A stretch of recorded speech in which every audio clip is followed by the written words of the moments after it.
And now it is time. And now, after 1 year's dreams, 1 year's preparation, it is time to decide the World Championship of Figure Eight Racing here at the Indianapolis Speedrome. Scheduled for 28 starters, 27 cars have shown. We have, by our latest list, 63 alternates in the pit area that are ready to join us for the beginning of this contest. The field now starts to move into tow behind the pace vehicle. This will be one of the few times tonight that they will be running at a slow, controlled pace for the balance of this evening at the Indianapolis Speedrome. Through 1 hour, 3 hours of racing, they'll be going at absolute full, total pace.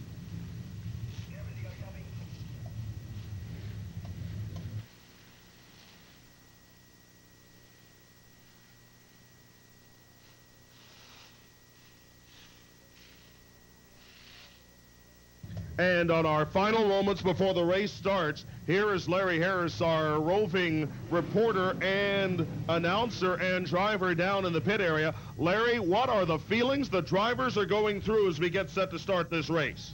Kevin, I've made one walk through the pits and passed the drivers just a minute ago. It's 10 degrees or 15 cooler down here.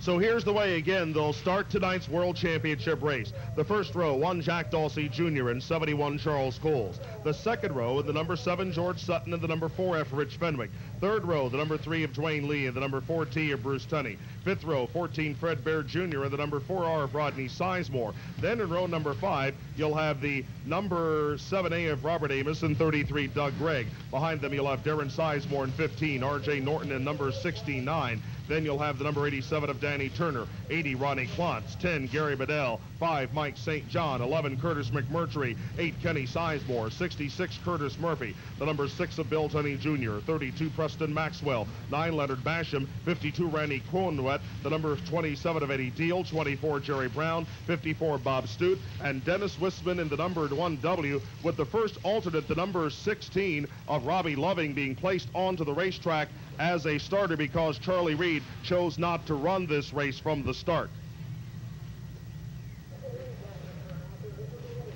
This is your last chance, ladies and gentlemen in the grandstand, to wave to these brave gladiators of racing before they take out on the 3-hour quest. There at the south end of the racetrack, ladies and gentlemen, let's wave and salute these drivers. They will wave back to you as they make their final preparations for the World Championship Challenge.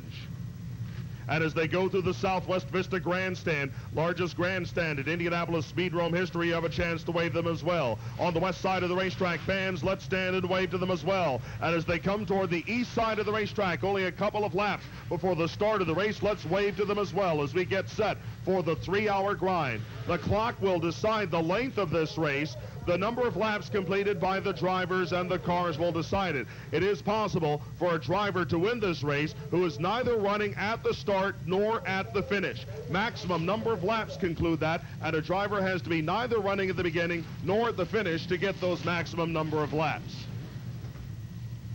Now we're preparing for the beginning of this contest. The pace vehicle has the cars in tow. It may be another lap or so before we turn them loose as these drivers get their cars warmed up and try to get relaxed and ready for the 3 hours that will decide the world champion of figure eight racing.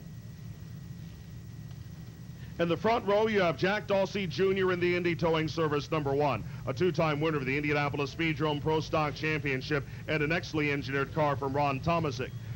By contrast, in the number 71, Charles Coles built and designed that car himself. He even constructed the engine. Behind them, George Sutton, the used car dealer in the number 7, came out of Kentucky and now lives in Indianapolis and makes his living here.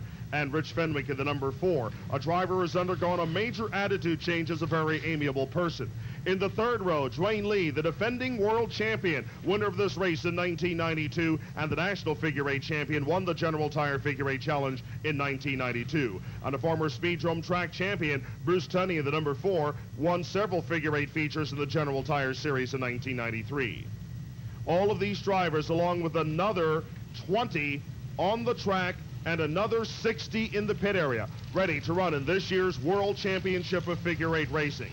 The field in tow behind the pace vehicle as it goes through the north end of the racetrack. As we watch the pace vehicle now release the cars, they come down to the line, and the fireworks light up the night sky as the World Championship race is underway, with the initial advantage going to the number 1 of Jack Dawsey Jr. As the number 71 of Charles Coles clips the marker tire, that allows the number 7 of George Sutton to attack in second place. Coles now has the fight and loses third place to the number 4 of Rich Fenwick, as there's almost a crossover encounter between the leader and Wisman and the number 16 of Loving.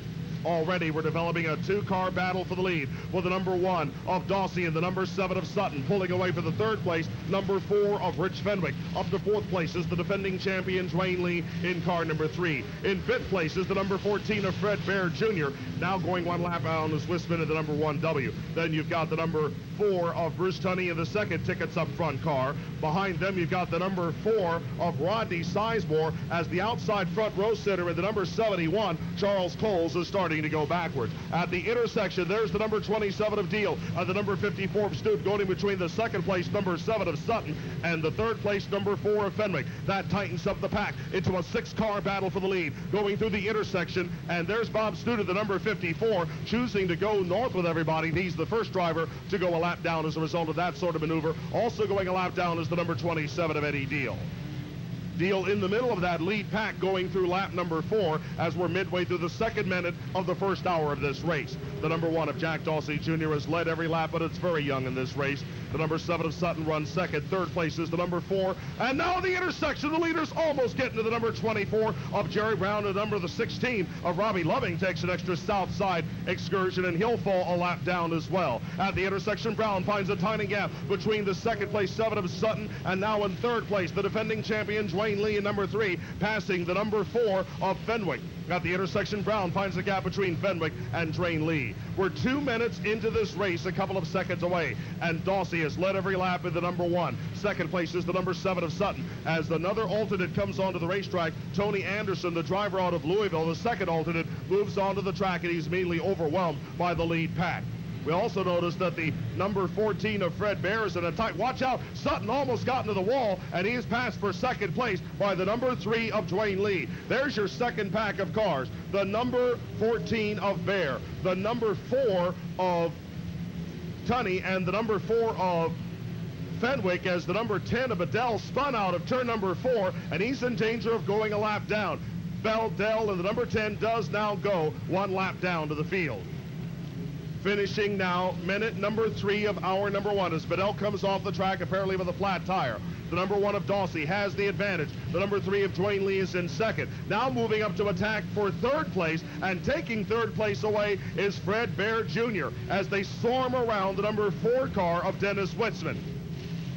Finishing the third minute of this race, working on lap number 10. The number 1 of Dawsey has his largest lead of the race, a full 4 car lengths over the defending champion number 3 of Dwayne Lee. Third place is now held by Fred Bear Jr. and number 14. Fourth place is the number 4 of Tunney. Fifth place is now the number 4F of Fenwick, ahead of the number 7 of Sutton that had the runner-up spot just a second or so ago. Then you've got the number 11 of McMurtry, the number 4, the runner 4R of Rodney Sizemore, 33, Doug Gregg. Then the number 52 of Cronenwet, and the other drivers in that lead pack. Battle for the lead is 4-5 cars deep, coming down to finish the 4th minute and the 12th lap of this race, almost getting into the number 80 of Ronnie Klontz. There's the number 14 of Fred Bear. Inside move in turn number 1 of lap number 13 takes the lead. Preston Maxwell in reverse gear for a terrifying moment, almost takes out the lead crack in the number 32. Bear leads in 14. Now to second place is the number 4T of Tunney. The tickets up front cars dominate the race and battle each other for position. Tunney on the outside of the right-hand turn number 2 storms into the lead on lap number 14 as the number 10 of Bedell comes back onto the track after his pit stop. Now coming to second place is Dawsey in number 1. And in third place is Bear. Fourth place is the number 3 of Dwayne Lee. Then you've got the number 4 of Sutton, the number 7, number 4 of Fenwick, the number 7 of Sutton, the number 11 of Curtis McMurtry, and the number 52 of Cronenweth, along with the number 4R of Rodney Sizemore, are moving to the front and moving there in a hurry. At the intersection, the leaders almost get into the cars of Bob Stute and R.J. Norton. I don't know how they avoided disaster this time. The leaders come off the track. They come into a wall of metal in the intersection, almost get into those cars as the leaders go faster and faster as we close out minute number 5 of this 3-hour race. They'll get closer and closer. They're driving in the crossover. Bob Stute almost took him out, and Tunney goes back into the lead in the number 4 car. In second place, you've got the number 1 of Dawsey, who looks to the outside again. They almost get into Bob Stute at the intersection. The Grand Michigan champion has averted disaster 5 laps in a row. Can he do it this time? Bob Stute this time will hold off and let the leaders go through. He wants to live. And Bob Stute collides with Preston Maxwell at the crossover. Stute keeps on going. Maxwell broken. Right front suspension storms off the tracks. Bob Stute did get into trouble at the intersection, but not with whom he was running. Here are the leaders storming down to finish lap number 19 and finish lap minute number 6 of this 3-hour race in the first hour. The number 4, Bruce Tunney, has the lead. At the intersection, Tunney, a tiny gap between R.J. Norton and Wisman. Tunney almost pushes the car into the wall in turn number 3. That allows Dawsey to come back in the lead in the number 1. Second place is now the number 14 of Bear. It may be something wrong with Tunney's car. He went way off the pace, and he got hit at the north end of the racetrack by the 27 of Deal. That spun him into the number 52 of Cronenweth. Cronenweth has a broken right front suspension. He'll storm off the track. Tunney's car catches on fire for a moment as he tries to get it restarted. Bruce Tunney, one of the leading contenders in this race, is lobbying for a yellow. He sticks his hand out and says he can't make it go, and we'll have our first caution of the race at 6 minutes and 25 seconds into this first hour of the race. It comes out on lap number 21. We're under caution, and the pace car will come out and pick up the leader, the number 1 of Jack Dawsey Jr., as Bruce Tunney had the lead on 1 lap and then got wrecked before he got around the next time. Bruce Tunney all bashed in on both sides of the car. This driver that had a serious chance to win the World Championship is now in deep trouble. He'll need some help to get off the track. Apparently one of the Indy Towing Service wreckers is now being moved in that general direction to try to get Tunney's car out of the way. No doubt that Tunney is okay, but the car is definitely hurt as John Mims, the USAC official, goes out and checks that out. We mentioned USAC official because the United States Auto Club, in addition to sanctioning some of the Indianapolis Speedrome races, provides technical inspection and track services for the World Championship of Figure 8 Racing and the General Tire Figure 8 Challenge. Bruce Tunney, like a lot of race drivers, immediately gets out of his car to examine the damage his machine suffered during that 3-car chain reaction crash. It was a crash that really didn't look like it was that much the way of Tunney's fault. Tunney got clipped by somebody and spun around and then bounced into a third driver over at the south end of the racetrack, leaving Tunney's car disabled. If I remember my sequence correctly, Tunney got clipped by the number 27 of Eddie Deal. That spun Tunney around into the Randy Cronenweth number 52. Cronenweth stormed off the racetrack immediately with broken suspension on the right front. Cronenweth was in that second pack and gradually moving toward the front of the field before he ran into problems. As the Indy Towing Service wrecker does its job and moves Bruce Tunney's car back into the pit area, Tunney at this point will have lost about 2 laps because of that crash. We will see if Tunney's crew can get that car put back together and back onto the racetrack, because unlike many other events, this World Championship, you're not out of it when you have problems early. You have a chance to get back into the race.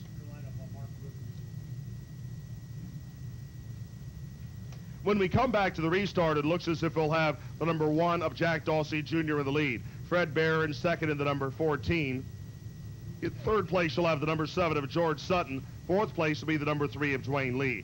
I'll give fifth place to the number 4F of Rich Fenwick. Right behind him, the number 4R of Rodney Sizemore. Then the number 11 of Curtis McMurtry, 33 Doug Gregg, the number 6 of Bill Tunney Jr., the number 80 of Ronnie Klontz, the number 5 of Mike St. John, the number 9 of Leonard Basham, the number 99 of Donnie Garrigus, I believe may still be on the lead lap, along with the number 7A of Robert Amos. The car looks torn up, but a lot of that is just bodywork damage. There is a bent wheel there. If that wheel absorbed most of the damage, then that means they'll be able to get the car fixed and back onto the track in about 15 or 20 laps. He could lose 15 or 20 laps and still have a chance to run to the front.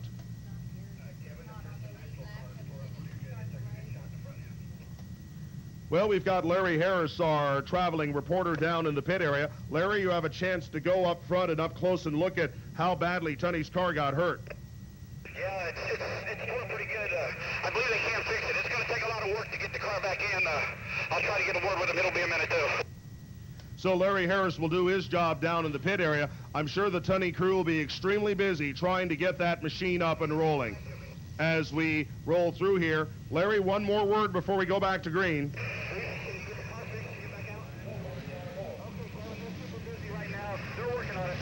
So we come back to green as we begin minute number 11 of the first hour of this World Championship race. The number 1 of Dawsey holds on to the lead as we come to the restart. The number 14 of Bear runs in second place. Third place is the 3 of Dwayne Lee. Fourth place is the number 7 of George Sutton. You have 2 number 4s that are running for 5th place. The number 4F, the white number 4 of Fenwick, and the yellow and red number 4 of Rodney Sizemore. That's your lead pack as we work to lap number 26 and work into the 11th minute of this World Championship race. A car goes up in smoke. Donnie Garrigus in the number 99 in big trouble, now drops out of the race with an engine that may have gone away. We go to yellow because there's a lot of oil on the track.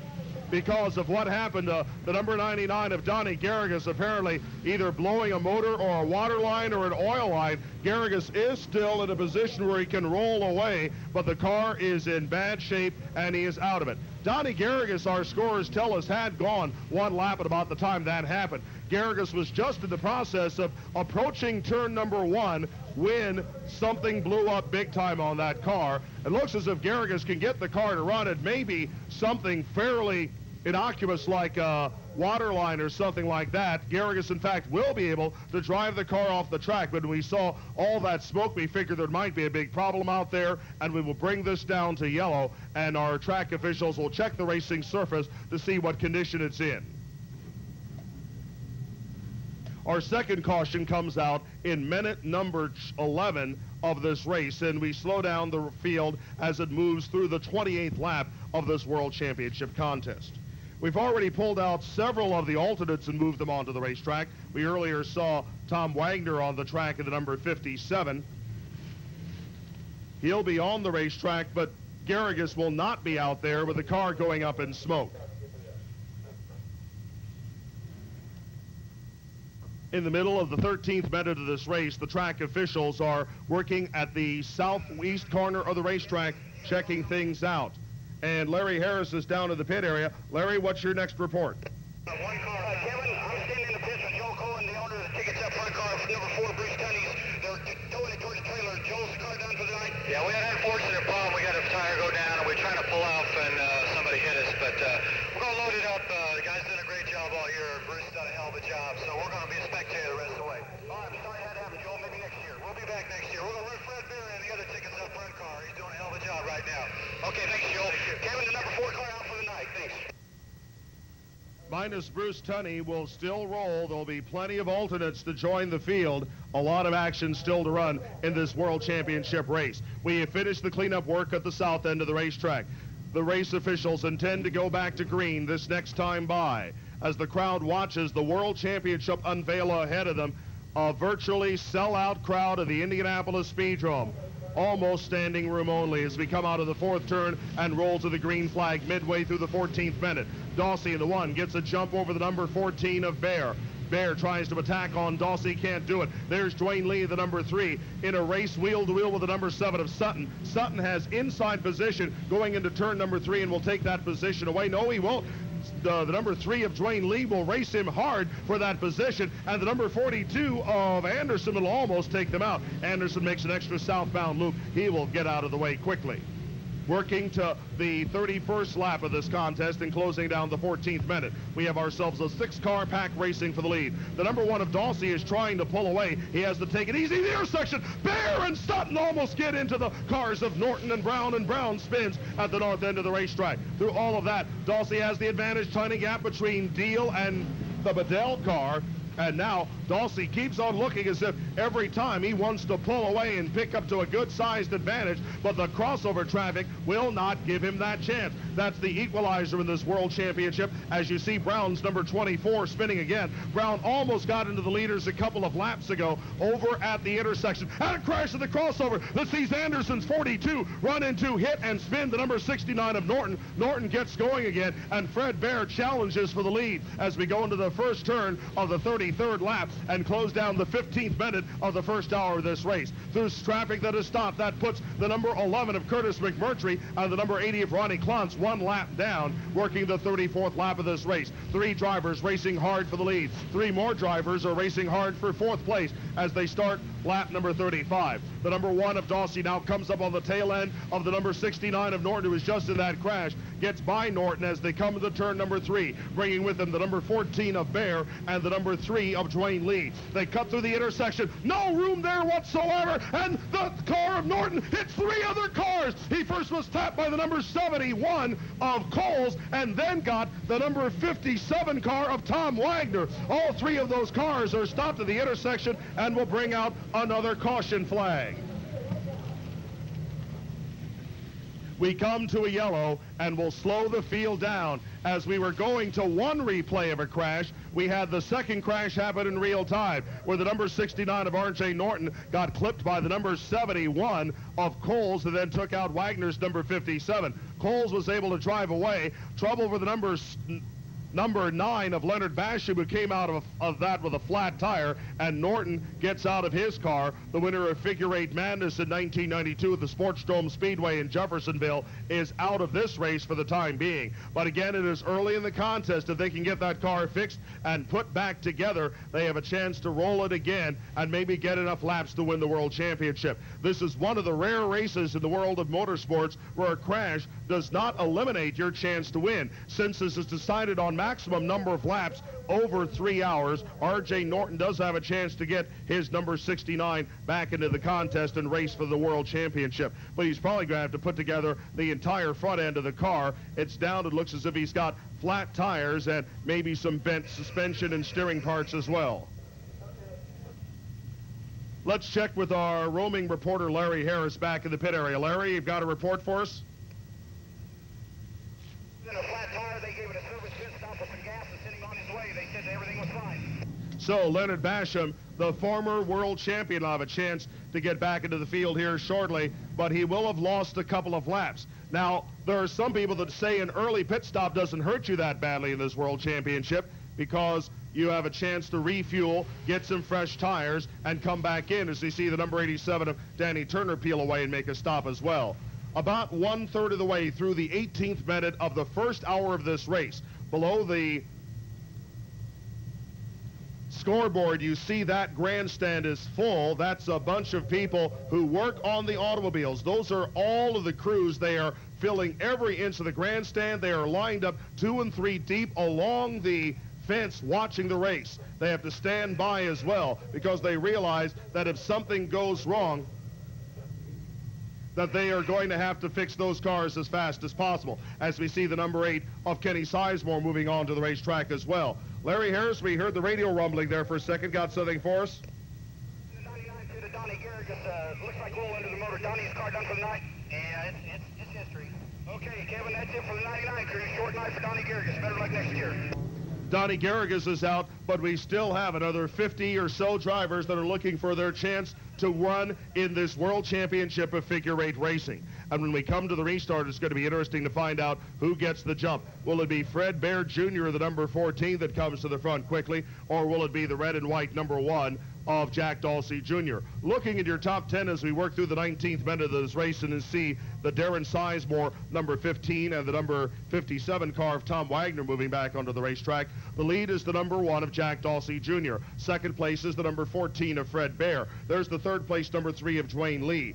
The 4th and 5th place battles between the number 7 of George Sutton and that white and red number 4 of Rich Fenwick, and then behind them you've got the number 4 of Rodney Sizemore, the red and yellow car, the number 6 of Bill Tunney Jr., who's been very quietly moving to the front of this field. Tunney has taken up the spot that his brother once had. Tunney started about 2/3 of the way back of this pack, but he knows how to get to the front in a hurry. The pace car is being ordered to get out of the way. The field will storm out of the 4th turn to the green flag and another restart. And Fred Bear wins the restart in turn number 1. Dawsey tries to come back to the inside and retake the position, but cannot do so as they head northbound through turn number 3. This is the 40th lap and the 20th minute of the first hour of this World Championship endurance race. Like he did last year, Fred Bear has the immediate advantage, but Dawsey is on the attack in the number 1 and sweeps by Bear on the outside to take the lead. As they'll come through the intersection, there he comes, the number 1 of Dawsey, just ahead of Bear, being joined by Dwayne Lee, the number 3, and the number 7 of George Sutton. And right behind them, you've got the number 4 of Rich Fenwick as they almost get into the number 4J of Jack Dandy, the intersection. We're starting to get deep into the alternates list. Jack Dandy, the 11th alternate. Now the leaders are moving into heavy traffic. They have to watch out for Jack Dandy in the crossover. I don't know how they didn't paste him at the full power. There's the number 1 of Dawsey moving around. The number 3 of Dwayne Lee passes Bear. They have to wait out for Dandy again in the 4J, who once again runs right through that lead pack. Dwayne Lee takes advantage of the traffic to move up and challenge and work for the lead, looking for an outside pass around Dawsey in turn number 3 of lap number 43. There's the intersection, and here come the leaders. There's the number 1 of Dawsey, Dwayne Lee to the inside, running him wheel to wheel for first place through turns number 1 and 2 of the 44th lap. Lee has the advantage for a moment as they split around the number 71 of Charles Coles, but Lee had to feather the throttle going through the intersection to keep from hitting Danny Turner's number 87. That put Dawsey back into the lead. This will be the finish of 44 laps as they have to watch out for Curtis Murphy's car. Lee down to the inside. That's the advantage line, and Dwayne Lee comes out of that with the lead. But Dawsey nails the throttle. He's got the inside going into turn number 3 of lap number 45. At the watch out, 2 cars have collided coming out of the second turn. One of them is Anderson's number 42, and I believe the other one is the number 57 of Wagner, who's had nothing but bad luck so far. We'll watch and see if those drivers can get disengaged as the leaders sweep by them at full speed as if nothing has happened. As those drivers trying to get disengaged, the race officials will have to make a decision as Rich Fenwick almost gets caught up in that heavy traffic. Now we see they finally have gotten disengaged. The trouble happened over coming out of the second turn as the number 42 of Anderson, already out of control, spun down to the inside and collided with the number 57. And now 2 cars have run into each other here at the intersection. The number 21 of Dalvin, and there's another car who I believe is Jerry Brown's number 24. He stopped for a moment. He gets going again as we see the number 50 of Bernie Herrera, the 14th alternate, is on the track. A lot of things happened in that sequence, and one of those things was the number 6 of Bill Tunney Jr. taking advantage of that heavy traffic and storming bravely to the front. Tunney is known as the man with no fear, and he goes down to the inside of turn number 1 of lap number 49, takes up where his brother left off, the second member of the Tunney family to be in the lead in the World Championship here on lap number 49. In second place now is the number 3 of Dwayne Lee. In third place, you've got the number 1 of Jack Dawsey Jr. Fourth place is the number 7 of George Sutton. Very heavy traffic ahead of the leaders in the crossover and everywhere. And Tunney and the others just barely get around that traffic at the intersection. I don't know how they survive. They've got to do that sort of thing not just once during this World Championship of figure 8 racing. They've got to do it again and again and again. These close calls are not exceptional occurrences in this World Championship of figure 8 racing. They are ordinary things, as you see the number 33 of Doug Gregg outside of that pack pulling off the track and into the pits. Again, Tunney is going extremely quick, trying to move through the heavy traffic ahead of him. He also has traffic in the crossover that includes 3 drivers that are racing for position. One of them is the number 7 car of Amos. The number 5 of Mike St. John is another one, and the number 4 of Rich Fenwick, who fell back a few laps ago, almost crashing all of the intersection, along with the number 16 of Robbie Loving. This is the race for second place between the number 3 of Dwayne Lee, the number 1 of Jack Dawsey Jr., the number 7 of Sutton, and the yellow and red number 4R, Rodney Sizemore, being joined by the number 14 of Fred Bear. These drivers all in a battle for second because Tunney has pulled a major advantage as the number 16 of Robbie Loving almost takes out all of that second pack. Tunney through the intersection. It's quiet for a moment. Then here comes Dawsey, Dwayne Lee, Rodney Sizemore, George Sutton, and the number 10 of Gary Bedell almost got the number 16 of Robbie Loving in the intersection. Working now to the midpoint of the 25th minute of what is only the first hour of the 3-hour World Championship Figure 8 endurance race. Through this latest sequence, the number 6 of Bill Tunney Jr. has held on to a substantial advantage by the standards of this race of about 4 or 5 seconds. Now the number 1 of Jack Dawsey Jr. in second place balked for a moment. There's the number 4 of Rodney Sizemore joining him. That's the yellow and red number 4 of Rodney Sizemore, winner of the 1-hour Figure 8 endurance race 1 week ago. He's being joined by the number 3 of Dwayne Lee as they move underneath the number 27 of Eddie Deal. As they go through turns number 3 and 4, you'll see the second pack of cars. These are 3 drivers that are racing for second place, and they're all chasing the number 6 of Bill Tunney Jr. Tunney has pulled out a 1/4 lap advantage on this pack of cars. That is a massive advantage by the standards of this World Championship race as we now are 25 minutes into the contest. Tunney, a member of a racing family. Their father raced here at the Indianapolis Speedrome and still works on the Bill Tunney Jr. car. Tunney started this race way back in 21st place, but qualifying is one thing, racing is another, and Tunney is one of those drivers that knows how to come to the front. Now we're concentrating on Fred Bear's number 14. Bear has fallen back to 5th place. He's racing with the 6th place number 7 of George Sutton, all in pursuit of the number 6 of Bill Tunney Jr., who will lead lap number 59 if he can get through a heavily crowded crossover. He gets close to the number 5 of Mike St. John. An interesting thing to notice during this sequence is that right behind Tunney, you have the number 9 of Leonard Basham. Basham made a pit stop a little earlier. He's trying to catch up to Tunney. He's lost several laps. Basham is trying to get back to him. Tunney looking for room at the intersection, just barely finds it. And his gap maintains at about 1/4 lap back to the number 1 of Jack Dawsey Jr. Again, Tunney, tiny opening at the intersection. There's Basham held up by those traffic, and there goes the second place car of Dawsey. Now in third place is the number 4 of Rodney Sizemore, and then you've got the number 3 of Dwayne Lee. As Tunney almost ran off the racetrack that time to get through an intensely crowded crossover. All of this happening at the midpoint of the 27th minute of the first hour of this World Championship race. The hot battle through traffic that has stalled and stopped in some areas is the race for second place that now sees Rodney Sizemore sashay through and take the second position. There's the third place number 1 of Dawsey chasing down the red and yellow number 4 of Rodney Sizemore, who through that intensely heavy traffic managed to take over second place and is in pursuit of the number 6 of Bill Tunney Jr. Working in lap number 53, finishing the 27th minute of the first hour of this race. This is the battle for second place. In heavy traffic at the intersection, looking every which way, Dawsey finds an opening between Rodney Sizemore and Eddie Deal and cuts to the position. Now the intersection. They have to watch out for Wisman's number 1 and the number 28 of Taylor, one of the alternates, an 18-year-old driver in his first ever World Championship race. He is a very good driver in modifieds and in figure 8 racing, but he's going to get a lot of experience in this ultimate crucible of combat.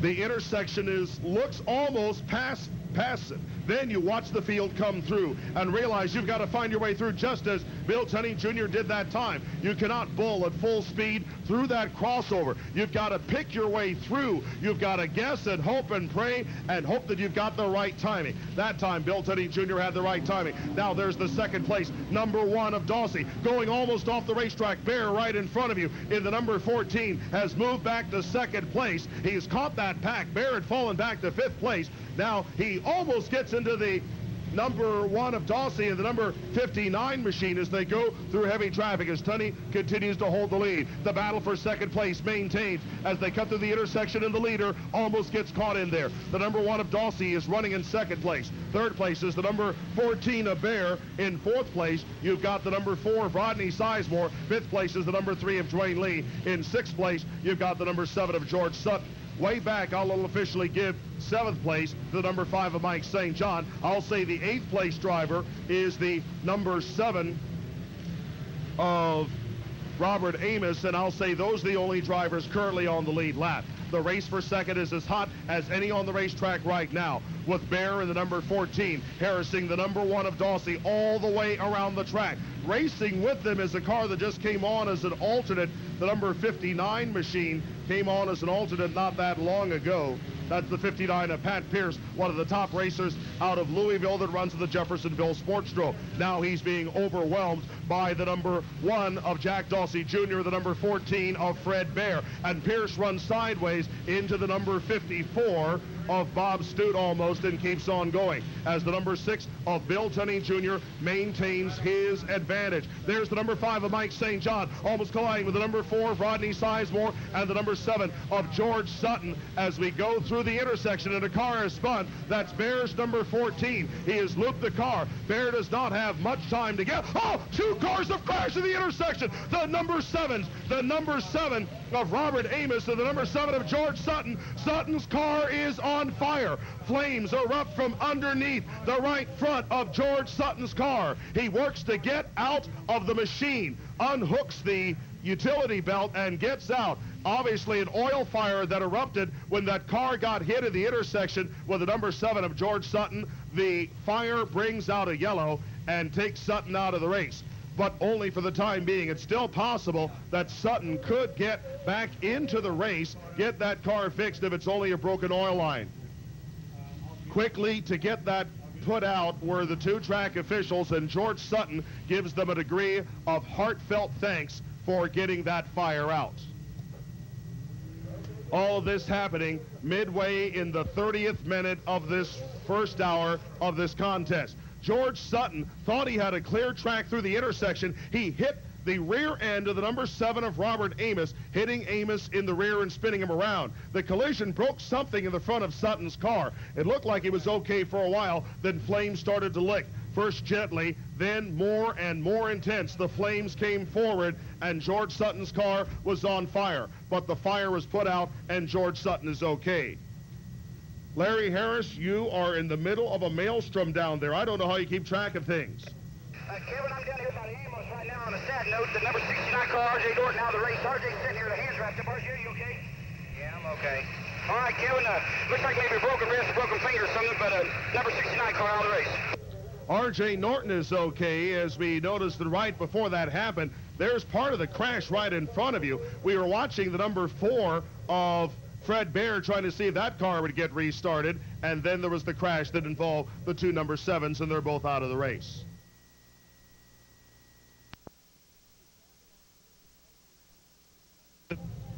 We talk about versatility among racing drivers. What about versatility among racing announcers? There are some announcers who concentrate on one form of racing. They will only go to a road race. They'll only work a sprint car race. They'll only work a stock car race. This guy's been to all 3 in one weekend.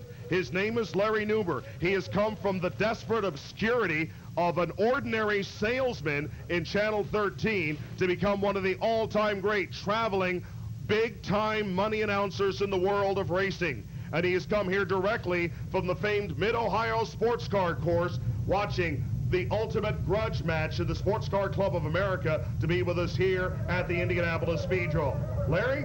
Well, I understand there were 2 great races that you had. One was the sports car race in Mid-Ohio, and the other one was on I-70 to get here. Yeah, that's true. By the way, you've got it you only got it partly right. I am very desperate, that is true, but I'm not highly paid. But yes, it was a race to get here. I'm sure everybody here wants to know what happened at the Formula Atlantic race I was at this afternoon. Well, Jacques Villeneuve won the race. I'm sure everybody was just sitting on the edge of their seats ready to hear that, but Jacques has won again. The youngster, this is the son of Gilles, not the uncle, yes. Yeah, the Jacques Villeneuve who you're thinking about is the one that wrecked Bobby Rahal in the San Air IndyCar race a few years ago. That was the only time I've ever seen Bobby Rahal punch somebody. Yep, and this is not the one. This is the son of the legendary Gilles. But bringing things back down to earth here, and as you pointed out, Kevin, yeah, I do get to go to a lot of different variety of motor races, but this is a unique event among events really across the United States of America.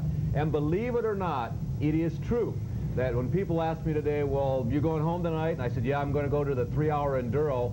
All people told me, said, oh, the figure 8 Enduro, you mean at the Speedrome? Actually, it is known. I mean, there's not a whole lot of people going out of their way to come here, but from Mid-Ohio, but it really is recognized. And definitely recognized by Larry Harris. Larry, we're going green here in a lap or so, but you've got a few guys, I understand, that they're trying to come out, but some but maybe out. George sitting right now. Is George's car going pretty bad? I guess ripped the front bumper off, got the radiator, and probably busted the fuel pump. Robert Amos, who's an old sportsman, just threw a Coke at the rear of my car on the way out to the pit gate. If he's got any guts, he'll meet me outside and we're squaring like gentlemen. But I don't think he does. He and his whole pit crew are further deep south. I think our radio just gave itself up. Sorry, folks. Kevin, emotions are high down here in the pits right now. Well, that's good old-fashioned racing here at the Indianapolis Speedrome. Let's see how things are going to be going here. Larry, we're just about ready to go. We wanted to make sure that poor guy didn't get knocked on his you-know-what back there as we come out of the fourth turn and come to the restart. The number 6 of Bill Tunney Jr. is currently in the lead. In second place, you've got the number 5 of Mike St. John. Now, this is an interesting deal. Mike St. John has come from almost nowhere to come up to challenge for the lead. This is the first time that St. John is worked in the watch out as we see Mike St. John coming through there. This is the first time that Mike St. John has worked up to the front of the field. Larry, I mean, what's it like to come from Mid-Ohio to look at this maelstrom? I mean, road racing is ordinary compared to this. Shocking. Very shocking. This afternoon's road race was particularly boring, but you're not surprised when that happens, you know, at a road course. But it is so different. It's very difficult to put into words. Oh, we've got another tangle right in the intersection. Bill Tunney Jr. is involved this time. No, Tunney managed to escape it, but it was the number 5 of Mike St. John that got hit in the intersection by the number 14 of Fred Bear, and it's a parking lot in turn number 3. It's a 10-car crash, one of the biggest crashes in the history of the World Championship that has taken out some of the lead lap contenders. There's the number 4, Rodney Sizemore, just barely managing to get out of the way as the entire racetrack is blocked and will come down to yellow. That's the problem of announcing the World Championship figure 8 race. We were concentrating on a crossover crash that involved 2 of the top contenders in this race. We're watching those drivers get disengaged. Then we look over in turn number 3, and we've got an entire parking lot of cars that have just all but destroyed themselves. Correct me if I'm wrong, but isn't that supposed to happen in the center of the racetrack, not in one of the corners? Larry, you're used to a type of racing in which there are rules and patterns that have been established. Here's the replay of situations. Mike St. John at the intersection collided with Fred Bear Jr. Those drivers are all battling each other on the lead lap. They managed to get out of the way. We saw the earlier replay at the end of that massive crash over in turn number 3. Well, we can kind of come down here to relax. There's one of your favorite drivers, Leonard Bashan, the former world champion. You've seen a lot of him. Unfortunately, you're seeing him being pushed off the track. Kevin, the biggest problem these drivers have in a situation like this, you asked me what's the biggest difference between this and any other type of racing that I might watch or any of us might attend. It's concentration. I mean, normally these drivers, they're in a situation that's a controlled environment. They know how many laps they're going to have to go. They pretty much know all the competitors by the time they get to the main event.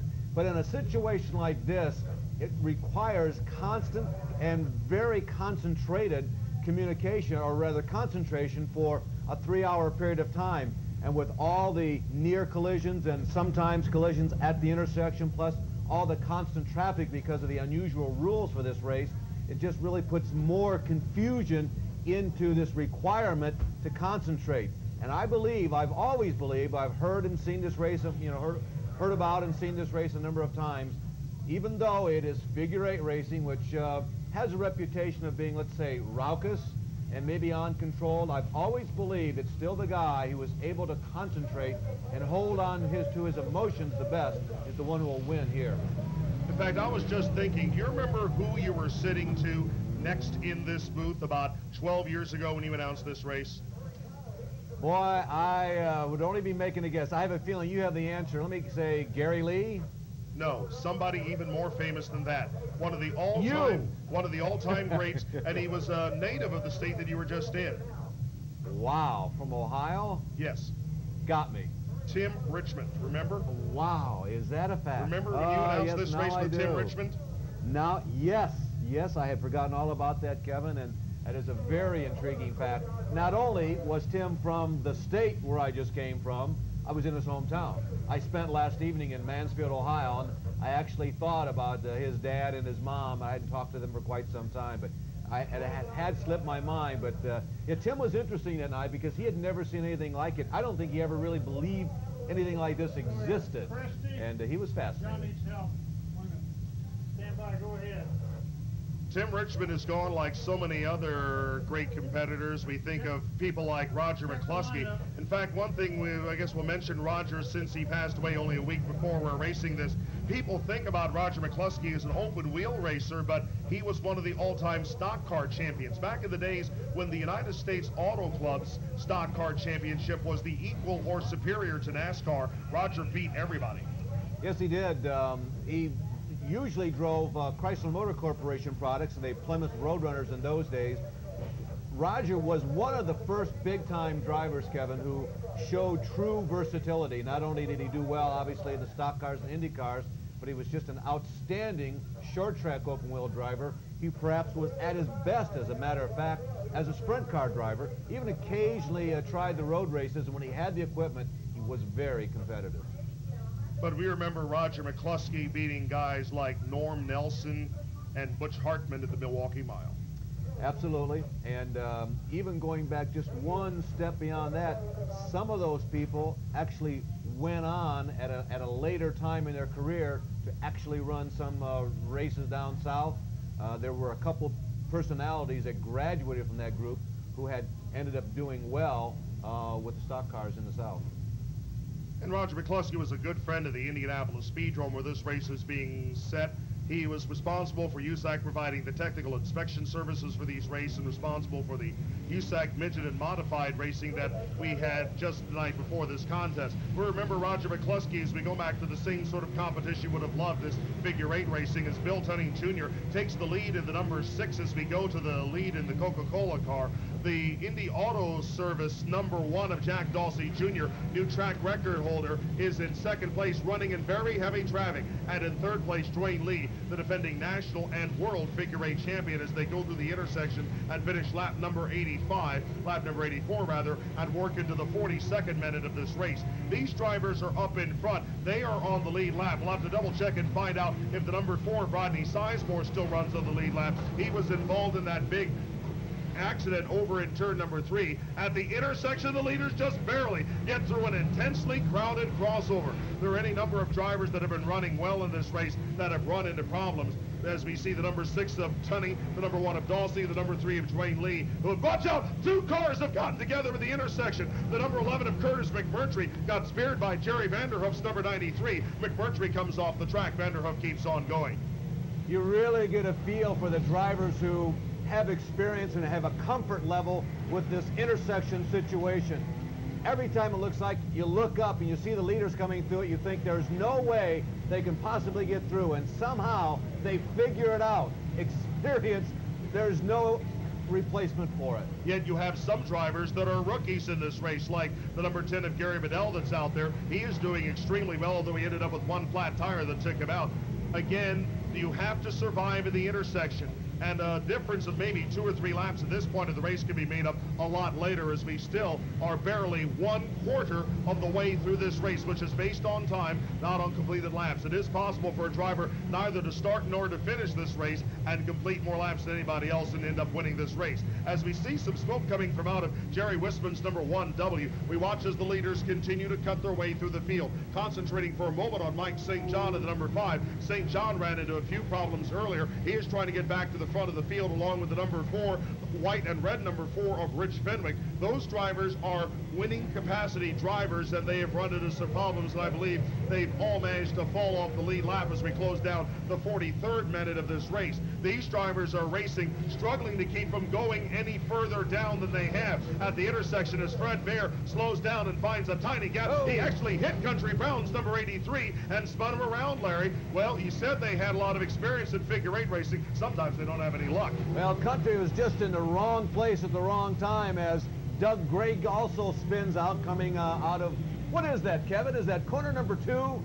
Well, okay, Greg, now what you're watching right now is the accident here at the intersection. There's the number 14 of Bear clipping the number 83 of Country Bound and turning him around, but somehow everybody keeps on going. The leaders right now are going through the southeast corner of the racetrack. That's turns number 1 and 2. Now Teddy comes out of the second turn, watches out for 2 cars that crashed. One of them was the number 59 of Pat Pierce that ran over a second car and almost flipped and almost ran into Bob Stute in the number 54. The driver that's trying to pull away, Ray Gaddis out of Michigan. Ray the Animal Gaddis in number 779 was not a starter in this race. Down to the alternates list as the 25th alternate. Gaddis keeps on going. Gaddis's car got mounted and had the fiberglass shredded after he got nailed by Pat Pierce of Louisville in the number 59. Gaddis just kept on going like nothing happened in that pink car, leaving shredded pink bodywork all over the racetrack, but Pierce is out of it in the number 59.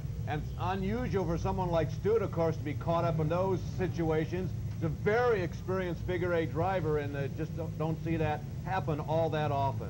Well, I don't think he had any choice of being caught up. He was taking his time because he thought there was going to be trouble ahead of him, and suddenly, wham, he got hit. Pat Pierce is okay, but the car has got some damage. And Larry Harris has got some information from the pits. Go ahead, Larry. Kevin, I'm down here in the number 9 pit, Leonard Basham, 1988 winner of this World 3-hour figuring endurance. They're loading the car in the trailer. Leonard, what's wrong? When the turn, I had good old pressure, the motor wasn't running hot, the car was running fine. We had a flat tire early, and we was coming back to the front. But I was catching layers, we thought, and I just went to turn, and a dang thing broke a rod, come out the side of the block, and we're done for this year. All right, we'll see you next year, Leonard. Sorry. Well, we'll be back. All right, Kevin, the number 9 car out with a blown motor. Leonard Basham out, a former world champion and a winner of a feature in the General Tire Figure 8 Challenge this season. The number 6 of Bill Tenney Jr. has the lead midway through the 46th minute of this race. The number 3 of Dwayne Lee, the defending race champion, is in second. Jack Dawsey Jr. in third in the number 1. A host of other drivers are trying to move up here. Larry, you'll be glad to know that all of your good friends from Michigan are back, and they are in great form. They are having a good time. I went down and talked to them yesterday. They said, well, we're at the race, but when's the party start? Kevin refers to them as my good friends from Michigan. It goes back really to the roots of my career as far as motor racing goes. I grew up in the Toledo area, and of course, those of you who follow figure 8 racing know how prominent figure 8 racing has been at the Flat Rock Speedway for so very many decades now, not just years. Toledo and Flat Rock are not more than 35 miles apart. And when they built the racetrack at Toledo, Ohio, which was a high bank, almost a half mile, it's they call it a 5/16, I guess is what they refer to it as. They also put in a figure 8 track, and all the Michigan drivers would come down and run there. So that's the connection between me and the Michigan drivers. And it's interesting, Kevin, how the drivers from Central Indiana and from the Speedrome have grown. Oh, very close call in the intersection again. There was a time when no one in this country could compete with the Southern Michigan figure 8 drivers. They had prowess, they had fast cars. They were not approachable. Now it's difficult for them when they come here to be competitive.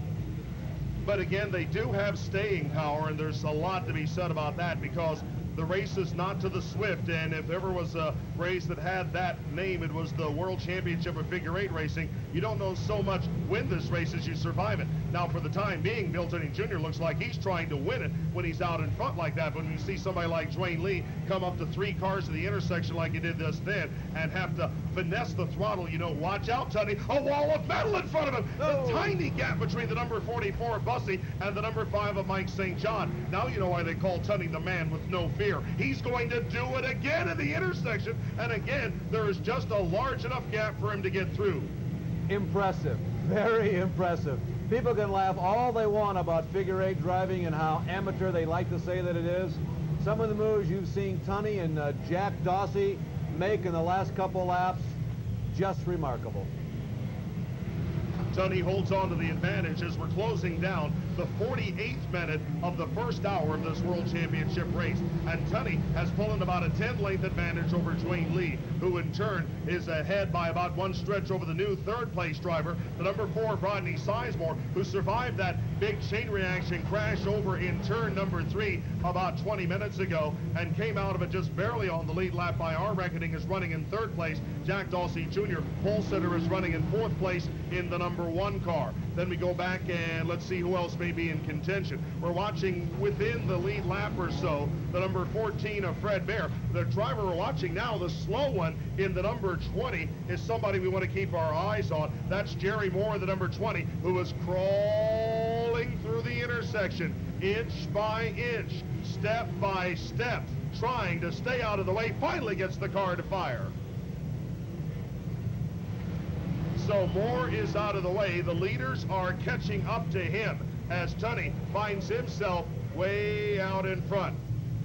Tunney has it. Watch out. Tunney in a 3-car crash in turn number 1. The number 93 car got into him, and 2 cars crashed in the intersection, the 12 of Van Meter and the 44 of Bussey. It was the number 93 that got into Tunney at the intersection, along with the number 08 car and the number 93, and that brings out a yellow. The yellow comes out because of our 3rd crash, one of them seeing the number 20 of Jerry Moore got rear-ended savagely at the intersection, just pushing the body all over the place. Kevin, one of the real fascinating aspects of a 3-hour enduro race like this, and I'm sure it's something that most people around here, as we look at a replay of what happened. Yeah, he was just in the wrong place at the wrong time. Involved. Yeah, a couple of drivers tried to close down on him, and he didn't have enough of a lane to go around the outside of one of the tires that marks corner number 3 here. And those are a couple of the Michigan drivers that we were talking about. Jerry Landerhoff in the numbers 93 car and Dave Lambert in the 08 that got into each other. The ones we're watching right now, the number 12 of Eddie Van Meter and the number 20 of Jerry Moore. The officials are looking at Jerry Moore, got rear-ended pretty hard. Go ahead. Yeah, I was going to say one of the fascinating aspects of this, Kevin, is how many drivers do use discretion over valor at this intersection. They find themselves in an environment where they don't feel as though they can survive, and so instead of going through the intersection, you'll see hard right hands and hard left hand turns. Not everybody goes all the way through every time.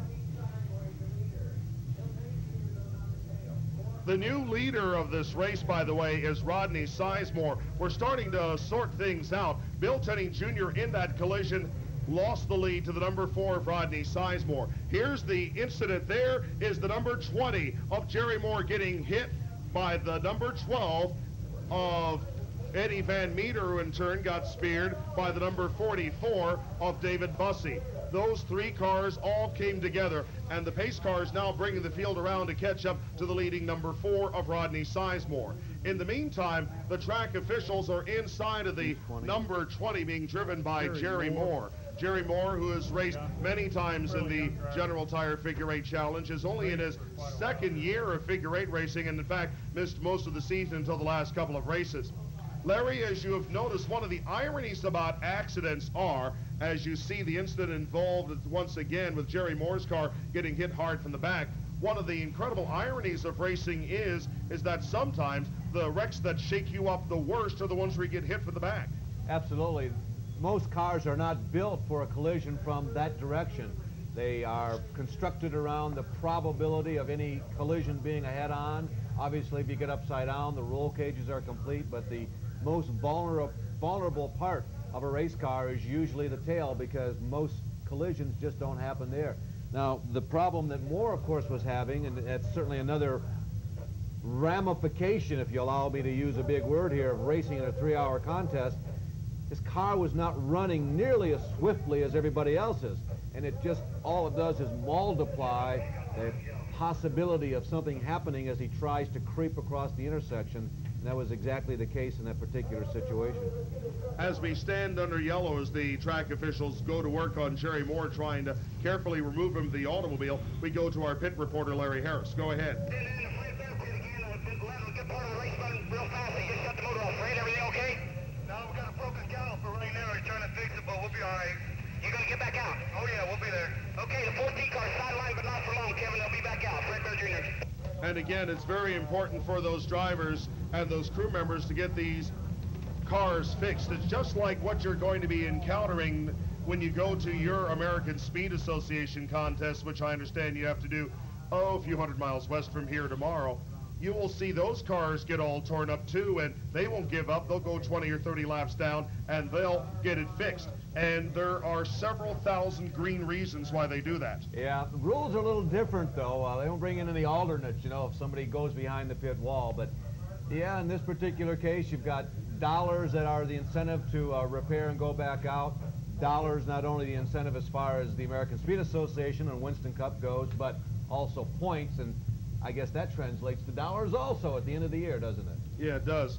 And translates sometimes into hard hits like the one you had there, where the number 20 of Moore got rear-ended by the number 12 of Van Meter and then was hit in turn by Bussey in the number 44. The race officials are over there very carefully working to try to get number 4, Rodney Sizemore, who had been in the lead, then dropped back and was involved in that big crash over in turn number 3, now comes back and will be running in the lead on the restart. In second place, you'll have the number 1 of Dwayne Lee. Third place on this restart, rather second place will be the number 1 of Jack Dawsey Jr. Dwayne Lee will hold on to the lead in car number 3, and by my reckoning, your fourth place car will be the number 6 of Bill Tunney Jr. And by my reckoning, those are now the only drivers left on the lead lap as we come to green. The number 4 of Rodney Sizemore takes the lead, going around the number 5T, one of the alternates in this race that has come onto the racetrack. Dave Bazzi, one of the Michigan drivers, now is going off in pursuit of the rest of the leaders, as the top 2 drivers are there. As the number 4 of Rodney Sizemore leads, we'll notice that one of the constants of the front of this field has been the number 1 of Jack Dawsey Jr., who has been up and down in this race, sometimes in the lead, sometimes back and forth in place, but always within striking distance. And as the leaders start to pick up the pace, they'll start to have some big encounters here at the intersection as we're 1 minute into the second hour of the race. Dawsey decides he has followed long enough. He dives to the inside of Rodney Sizemore and takes the lead in turn number 2 of lap number 113. Almost a collision between the number 08 car and the number 16W of Jay Wayner. Lambert and Wayner almost got together. That would have been the second or third crash of the night for Lambert and the 08. There's the number 4 of Rodney Sizemore attacking to try to regain the lead away from the number 1 of Dawsey. They head northbound and head for turn number 3 of lap number 114. Also joining them is the second number 4 car. That is the number 4 of Rich Fenwick. He will be a lap or so down. Fenwick made a pit stop but also was lapped in some confrontations on the racetrack a little earlier. As the guys come out of the second turn, they have to watch out for the number 66 of Curtis Murphy, who gets restarted, but he was stopped there at the intersection in a precarious angle for more than a couple of minutes. Closing the second minute of the second hour of this race. Still a pitched battle between 3 drivers, 2 of them running for the lead. The number 1 of Dawsey and the yellow and red number 4 of Rodney Sizemore. The back end of that car already bashed in from that big third turn crash from which Sizemore almost fell a lap down. That big pack of cars you see throwing through the intersection will be right in front of the leaders as they come through and just barely manage to make the connection. Kevin, we might talk a little bit about the cars. Those who don't follow the figure 8 racing notice that wings have sprouted on top of the cars, and I think the crews feel that over a 3-hour period that is a distinct advantage, a lot more advantage at one of the regular weekly races, let's say. The other thing these crews have to worry about is overheating. What a major serious problem that can be if you don't prepare for it, because constant acceleration, deceleration, very frequent yellow flags, which is probably the worst culprit for the potential of overheating race cars, is all those slowdowns. And for the most part, you can tell these drivers have been running for about an hour. We've had very few overheating problems, which more often than not, you'd really expect. Matter of fact, I'm a little surprised we haven't seen more already.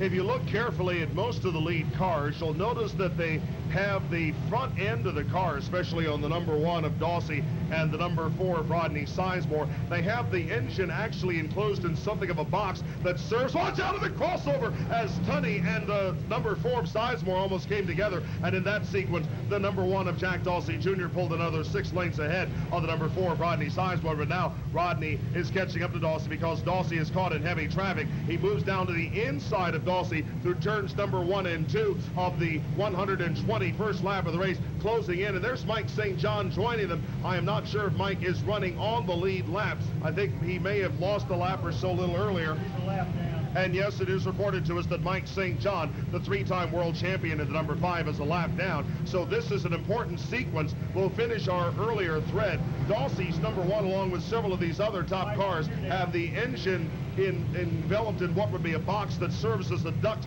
to funnel air through to the engine to give it maximum cooling. Now, in the situation of the storyline with Mike St. John in the number 5, St. John is running 2 laps down. He is trying to get one of those laps back from the number 1 of Jack Dawsey Jr. It is very easy to fall 2 laps down, come back, and win this World Championship race. And so Mike St. John, as he bounces off the number 4 of Rodney Sizemore, tries to come between the number 71 of Dwayne Lee and the leader of this race, the number 1 of Jack Dawsey Jr., is doing himself a favor if he gets back within 1 lap of the lead, because we still have 1 hour and 55 minutes of racing left.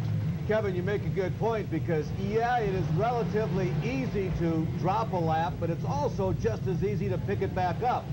Because if you can just work yourself into a position where you are racing in front of the leader with the constant and frequent yellow flags, like magic, you get your lap back. And we talk about traffic. This is an important point as we see the number 4 of Rich Fenwick spinning coming out of the 4th turn. This is a breed of traffic.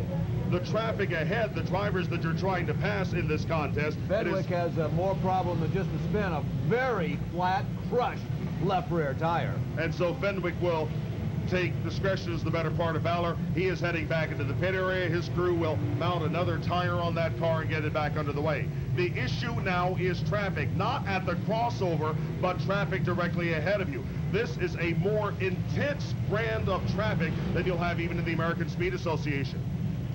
Yeah, it's a little more closer combat. I think it's more hand-to-hand, just a tad more contact maybe. And again, it's concentration. You can be rough, and I think you have to be rough in a situation like this. You can't shrink back from the people around you. You've got to play very much hardball. You've got to plan on the contact and then follow through. And we'll note that there is one thing that we do not have at this World Championship Figure 8 race or in the General Tire Figure 8 Challenge, and that's that blue and yellow flag.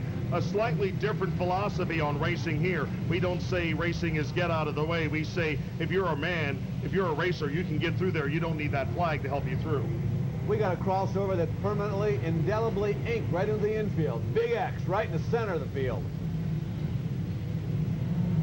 We're working now to the end of the 7th minute of the 2nd hour of this race. Rich Fenwick in the number 4 comes back onto the racetrack, looks for an opening on the racetrack and keeps on going. Dawsey in 3 abreast racing out of the 4th turn, tries to maintain his gap. Now in 2nd place is the number 3 of Dwayne Lee. Your 3rd place driver taking a tap from the number 69 of Jerry Cassidy is the red and yellow number 4 of Rodney Sizemore. In 4th place is the number 6 Coca-Cola car of Bill Tunney Jr. All of these drivers are in heavy traffic, although Dawsey, the leader, has now moved away from most of that traffic. He's now got 4 good drivers ahead of him. Robert Abitz in the number 7A car, the number 10 of Gary Bedell, the best qualifying rookie. 3 cars have run into each other over in turn number 2 in an odd place. The number 16 of Jay Wayner is kind of minding his own business when 2 cars came careening over in his general direction.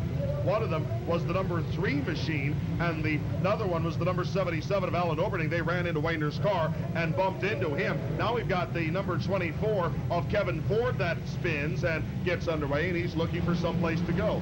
All in the middle of all of this, you've got the number 6 of Bill Tunney Jr., who is trying to get back up to the front of the field. He crashed out of the lead, got back onto the lead lap, and now is moving up to and taking the 3rd position away. There's the collision out of the 4th turn between the number 44 of David Bussey that got into the number 24 of Kevin Ford. We come back to real-time action, and there's the number 6 of Bill Tunney Jr., now having moved around the number 3 of Dwayne Lee and the number 4 of Rodney Sizemore to 2nd place. He's about 1 turn behind Bill Tunney Jr., who ran into the back end of the Randy Cronenwet number 52. Remember, Cronenwet was in a big crash a few minutes ago. The team has put the front end of that car back together, and they're back racing again. Kevin, it's about to get very interesting, because since we've gone back to green after that long yellow for the intersection crash, the leaders hadn't really caught up with the tail enders yet. The field had not strung out.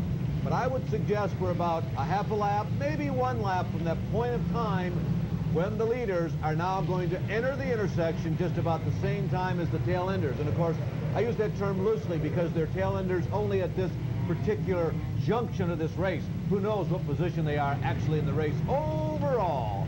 As Jay Wayner moves through the intersection to get a brand new tire on his number 16W, the leader, he almost runs into the number 10 of Gary Bedell. That cuts his lead over the number 6 of Bill Tenney Jr. down to about 6 car lengths. It looks like somebody's leaking something on the track. A lot of water came spilling out of the number 44 of David Bussey. He's off the track. There's not that much water on the track. It's below the racing line. I think everybody will be able to get away from it, although you can never be sure of anything in this contest. Dossey's move was particularly interesting when he got caught up at the intersection. You could see immediately his primary mission in life was to not turn the wrong direction. He wanted to stay in this proper direction of travel and not lose any track space to Tunney. And he really was successful in that. But that was very impressive because you'll see other drivers get in trouble and they just try to survive. Well, not Jack wanted to take the right path. Well, speaking of the wrong path, there's the 83 of Country Brown, the 16 of Robbie Loving, the number 57 car is in trouble, that's Tom Wagner, and the number 52 of Ken Lewis. They ran all over each other over in turn number 3. Now they're out of each. Oh no! The number 52 of Lewis got speared by the number 71 of Charles Coles. And that could bring out a yellow because Lewis will go away. But the number 71 of Coles, yeah, what do you know? He's able to run as well, but he tore up the front end of his car. Sometimes you win, sometimes you lose. Lewis's car has been remodeled by that collision. Yeah, actually, it looked kind of that way all the time. But I will tell you that's about the third set of body panels that car has had this season in racing at the Indianapolis Speedrome.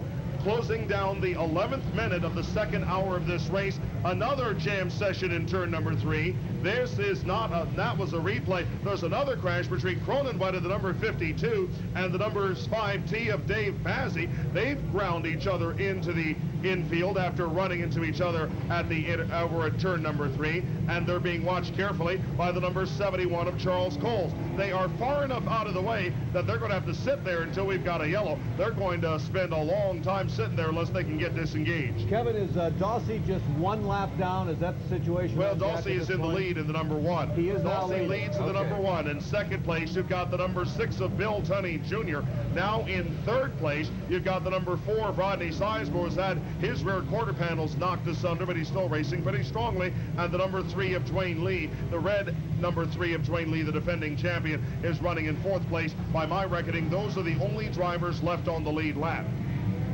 Dossey has really been turning in some good laps here the last 10 or 15 minutes. He had that one near disaster, which he was able to avert through some very aggressive driving. And since that incident occurred, it seems to have inspired him. He's actually going a little quicker than he was just before that. But you have to remember, Larry, when you're talking about the World Championship of Figure 8 racing, you have to ask which near disaster. Absolutely. The most recent near disaster. There are some people that call this race a controlled 180-minute crash.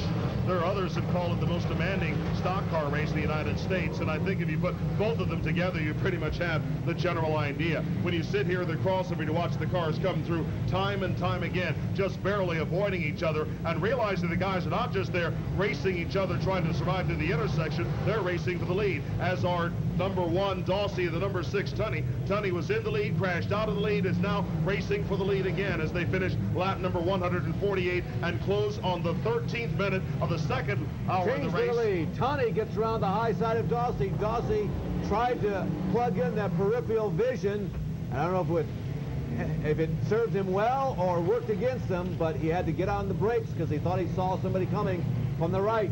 Cost him the lead. He did. It was Ray Gaddis, number 779. At the intersection, the leaders collide, and Dossey spins across the line, and there's the number 6 of Tunney going into the lead. They were trying to get out of each other's way. They were trying to move past the traffic. The leaders crash together, and Tunney goes into the lead.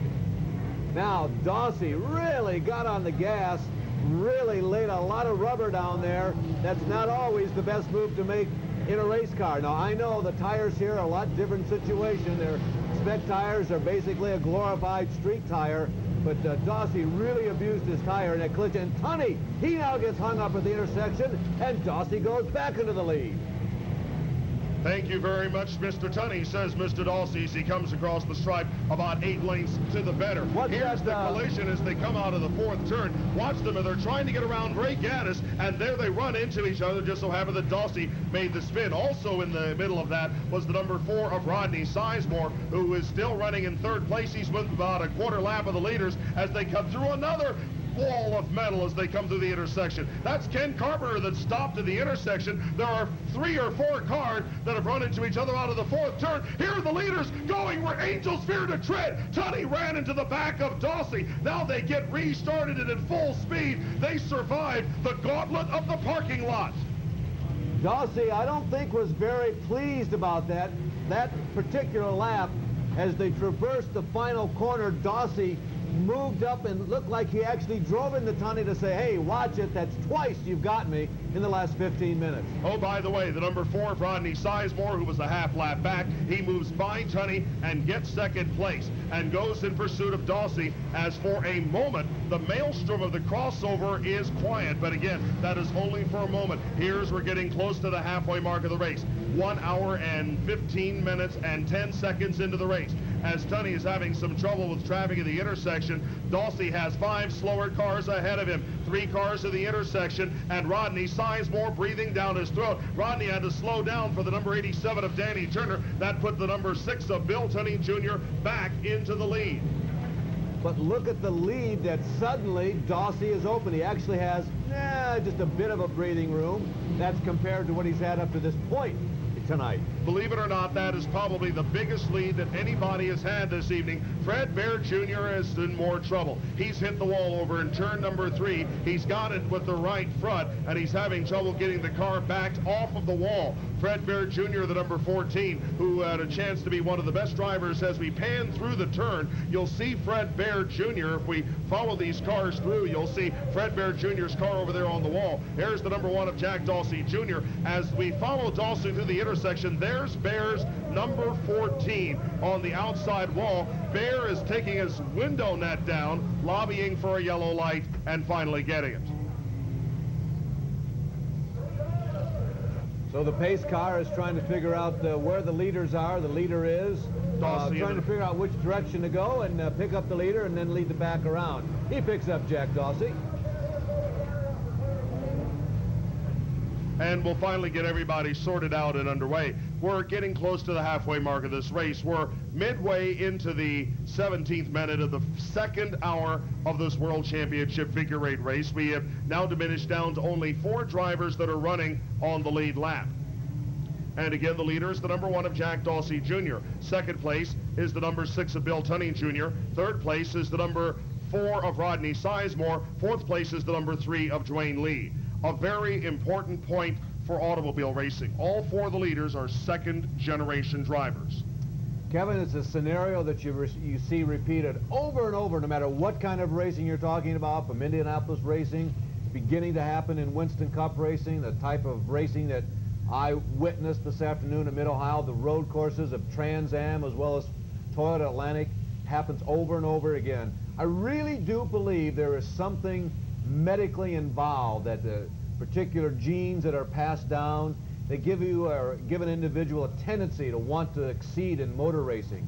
I do believe that most drivers who, particularly those who excel in the sport, they do have slightly better peripheral vision, their depth perception, certainly their courage is there, hand-eye coordination, they're good athletes, and those are all traits that are medically inherited. And so I do think that that's a factor. It's not just a matter of, well, my dad raced, we talked about it a lot at the dinner table, and so I decided to do it too. Yeah, that's part of it, but I think there are good medical reasons also that race driving skills are passed down from generation to generation. I think it's more than just genetics. I think it's a matter of the personality of the family involved. Automobile racing, even at its best, is an intensely tough, almost a cruel sport. You have to have a special sort of determination that goes above and beyond the call of valor. And basically, you have to learn how not to give up even when you're beat. No, I'm in the car getting ready Now, here's something interesting as we get set to the restart. Larry Harris, I understand you're getting ready to go out and actually take part in this race. Larry Harris has got his radio underway, and we'll actually have a chance to listen to Larry Harris making a radio call to us from time to time during the races. He goes out as one of the alternates. The number 6 of Bill Tunney Jr. gets a nose out in front of the number 1 of Jack Dawsey Jr. as we come to the restart of this contest midway through the 25th minute of this race. Already crossover traffic forces Tunney to slow down and lets Dawsey get back into the lead. Dawsey leads in 1. Second place is the number 6 of Tunney. Third place, the yellow and red number 4 of Sizemore, who has to watch out for Moore's number 24. That leaves him vulnerable to an outside pass by the number 3 of Dwayne Lee, and that is a pass for third place. Traffic all over the intersection, separating the battle for the lead for the 2 cars that are running for third place. But Dawsey and Tunney continue to run in tandem as they sashay through the intersection at the beginning of the 26th minute of the second hour of this race and work the 166th lap. There are cars nose all over the place in the intersection, and the leaders managed to get through there. And there are 2 cars bouncing off each other. Johnson and the number 3, Jay and the number 76 of Scott Martin. They just bounce and keep on going. Leaders nose to tail. 4 cars deep, full power, going through the second turn of the 167th lap of this World Championship race, 3 hours duration.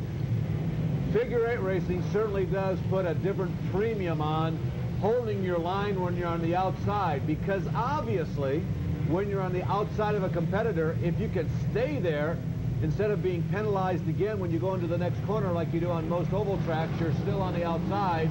You are rewarded at a figure 8 race, because if you stick on the outside, the next corner, you're on the bottom. Well, 3 cars in a crash of the crossover. The 779 of Ray Gaddis first got into the 03 of Scott Farr, and in turn collected the number 32 of Preston Maxwell. And Gaddis is still going, Kevin. That's his second hard hit in the last 45 minutes. Look at that car. It's just in pieces. He doesn't even appear to be going slower. That was a hard hit. Well, Gaddis started it. Gaddis finished it. Gaddis kept on going. The driver that's not moving is the green and yellow number 03 of Scott Farr. That car's just barely enough out of the way that we can continue to race, although the race officials will keep a close watch on that one. The leaders come through heavy traffic. They're racing there with the number 80 of Ronnie Klontz, who was on the lead lap for the beginning of this race, and then found himself falling off the lead lap. Klontz now finds himself being overwhelmed by the rest of the cars in that group. Going through the third and fourth turn, watch out, a bit of a collision there between Brown and the number 24 and the number 11 of Curtis McMurtry for an instant there at the intersection. Now the number 4 of Rodney Sizemore, the 4th place driver, finds himself separated from that lead group by about 3 slower cars. He continues to fall a bit back as we see the number 25 of Clayton Roten. One of the alternates of the number 54 of Bob Stute nearly pile drove the number 1 of Jack Dawsey Jr. 2 cars have collided in front of the leaders. One of them is the number 77 of Alan Oberding. I really didn't get a good identification of the other car coming out of turn number 2. 2 machines that have come together. There's the car. I can identify it now. It's the number 10X of Wayne Newkirk. Those drivers get disengaged and will continue to run at full speed under green. Through all of this, the number 3 of Dwayne Lee has come past the number 1 of Jack Dawsey Jr. and the number 6 of Bill Tunney Jr. and now runs in the lead as they have to watch out now for another car that has spun. That's the number 96 of Rogers, and we will now go to a yellow. We will now go to a yellow because we have 1 or 2 or 3 too many disabled cars on the racetrack, and we're going to have to slow things down. And now in the lead is the defending world champion, Dwayne Lee.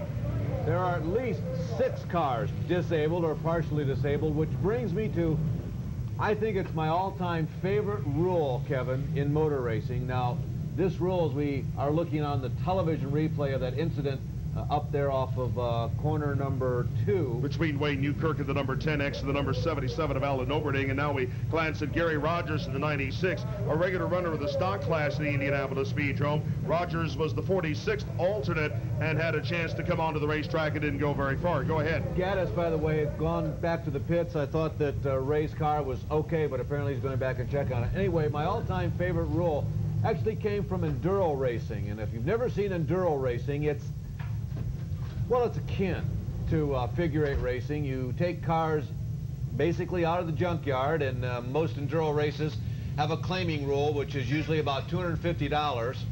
And they start 75 to 85 cars. They always try to limit the field for safety reasons, I'm told, so they never start 3 digits, never start over 100 cars. And my favorite rule is the red flag is never thrown unless 2 or more cars are upside down and one's on fire. And my second favorite rule is the demolition derby rule that we have here at the Indianapolis Speedrome every year. The ultimate weapon, there is one car that is banned in demolition derbies, and that's Chrysler Imperials. Larry Harris, we see you on the racetrack at the number 19. Welcome to the World Championship of Figure 8 Racing. We're on the air.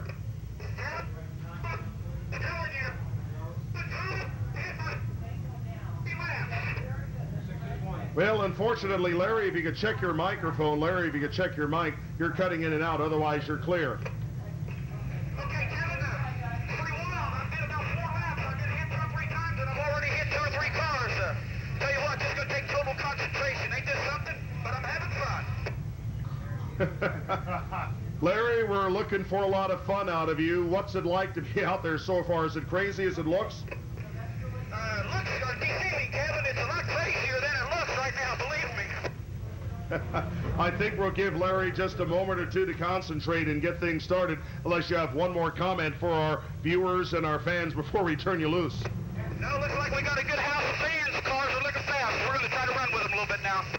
So Larry Harris in the number 19, we have a 2-way radio link for Larry Harris in the Curtis Auto Truck Sales number 19, and we'll have a chance to listen to him from time to time. I hope we don't hear some things we don't want to hear from Larry. He's normally a good guy, but I'm sure we could hear some non-Sunday school words from time to time from Larry Harris as he's out there. And we've got something in the range of, what, about 25 or 30 cars ready for the restart, and we're already down through about the 46th alternate, which means we have another 20 or so cars to come out. That's what I was going to say, Kevin. Larry was the 47th alternate, so the attrition rate has been high, and of course there's still a lot of people back there working their cars. They're going to try and get back into this race. They actually have more than an hour more to complete their repairs, and so perhaps those who have left will return. Well, in theory, we could have all 96 cars on the track at one time, but normally we have about 30 or 40 or so. 30 or 40 is manageable, 50 gets a little crazy. We're now just past the halfway mark of this race. That's not a theory, that's a threat. All 96 cars at the same time. 1 hour, 31 minutes, 54 seconds elapsed time of the 3-hour World Championship Figure 8 race, working the 178th lap of the contest. And the leader is the number 3 of Dwayne Lee. Second place is a battle splitting around the number 4 J of Jack Danny that now comes back onto the racetrack after extensive repairs to the car.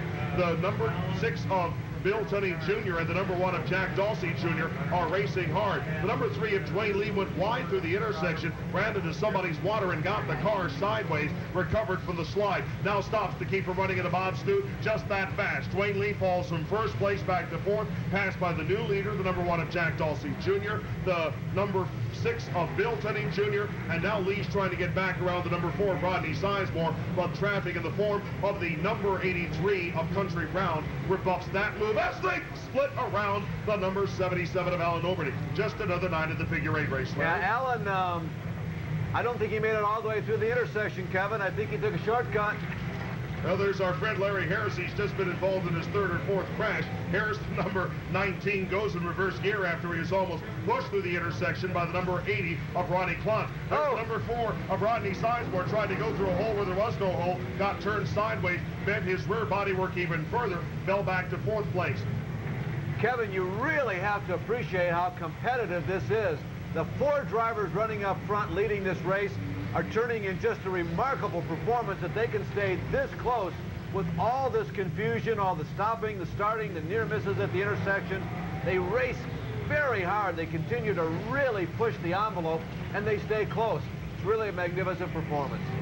And evenly matched, even though Dawsey set a brand new track record and out-qualified everybody by 0.3 of 1 second. The combination of the intense traffic and all of the other, oh wow, the number 3 of Johnson got tossed up into the air, turned around and hit the wall backwards. We saw the car of Johnson, the number 3J, when it was in mid-air, after it had collided with another machine and was flying through the air after it crashed. Johnson is still in the car. He is moving around. There it is. Johnson ran into the number 45 of Bob Brandenburg. The car got tossed into the air, came down on all fours, and then back to the concrete over the exit from the track into the pits. For the time being, we'll stay under green. Kevin, my biggest concern about that accident involving Johnson was that the fuel tank, I was afraid really took the biggest hit. There was a lot of liquid right underneath the car. I thought at first it might have been fuel, but apparently not. But a very potentially dangerous situation there. And even worse, Jack Dandy blew something big time in his motor. When Dandy in the 4J just went through turn number 3, he dropped a lot of water out of his exhaust pipe. That is bad news. There's Dandy coming off the track. The cars on the outside of the track are going to get into the water. They will skate up into the wall, and somehow they'll keep on going, passing the obstacle that Jack Dandy left there. Remarkable what Dawsey and Tunney are doing right now. They're in heavy traffic. There are so many other obstacles in among them and in their way, and still they continue to watch each other. You can just tell they know where each other is at all times on this track. As one makes a move, the other makes a move. As we relive Johnson's harrowing escape after his collision with the number 45 of Brandenburg. We're moving midway through the 36th minute of the second hour of the World Championship 3-hour figure 8 endurance race, with the number 6 of Bill Tunney Jr. using some intensely heavy traffic to take the lead away from the number 1 of Jack Dawsey Jr. Third place is the number 3 of Dwayne Lee, and in fourth place is the red and yellow number 4 of Rodney Sizemore. Again, those are the only drivers who we show as running on the lead lap. Tunney just barely gets to the intersection. May lose the lead in turn number 3. Challenged on the inside by the number 1 of Dawsey. They come through a clear intersection. This time, the car of Tunney is able to use that to the lead, but Dwayne Lee had to hold up to keep from running into the number 69 of Jerry Cassidy. This time, a wall of solid metal in front of the leaders as the number 22 of Gary Cardwell collides with the number 10 of Gary Bedell, and the number 76 of Scott Martin almost gets taken out by several cars as well. The leaders come through all of this, almost running into Cecil Carr in car number 55. And well, Larry Harris finally got going again. I think he stopped more laps at the intersection than he has gone through. Not always his fault, but Larry, I think, needs a little bit more horsepower. He stopped again, Kevin. And Larry is someplace on the racetrack. There's the number 1 of Dawsey, spinning in heavy traffic, losing the lead to Tunney, losing second place to Lee, losing third place to the number 4 of Rodney Sizemore. Dawsey is now in fourth place, about a quarter lap back. As the leaders go around, Larry Harris is joining a couple of other cars that have stopped. One is Dennis Cherry in the number 70. The other is the Playboy, Robbie Loving, in car number 16. All of this happening in the first seconds of the 38th minute of the second hour of the World Championship 3-hour figure 8 endurance race. Traffic running 4 and 5 abreast into the turns on a regular basis. Boy, if you want excitement, watch Dawsey right now. He's lost all that ground, Kevin, as you reported on a few moments ago. He's among much slower cars, at least at this instant, and he is really driving hard, really putting on a show. Watch Jack Dawsey if you want to be entertained. And he was right in the middle of that incident where the number 25 of Clayton Roten and the number 83 of Country Brown got together.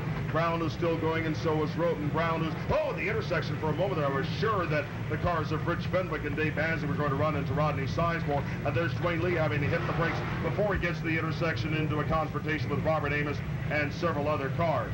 The intersection is full of cars. There's Tunney finding a tiny gap between the intersection cars, and Dwayne Lee is just far enough away from the number 7A of Robert Amos to keep on going. Again, Tunney sees a wall of metal, has to stop, has to move right, left like a halfback, jinking through traffic. He goes on through. Wait a minute, that's a football analogy. This is auto racing. Yeah, but that's a good one, Kevin. That's exactly right. And it's interesting, at the intersection, who does Tunney keep meeting lap after lap? Jack Dawsey. For the last couple of laps. Now 2 cars have taken each other out over in turn number 3. Yep, it's Ray Gaddis again. The animal takes somebody out of the number 7 to 79. And Dave Lewis, who crashed at that same turn a few minutes ago, the number 52.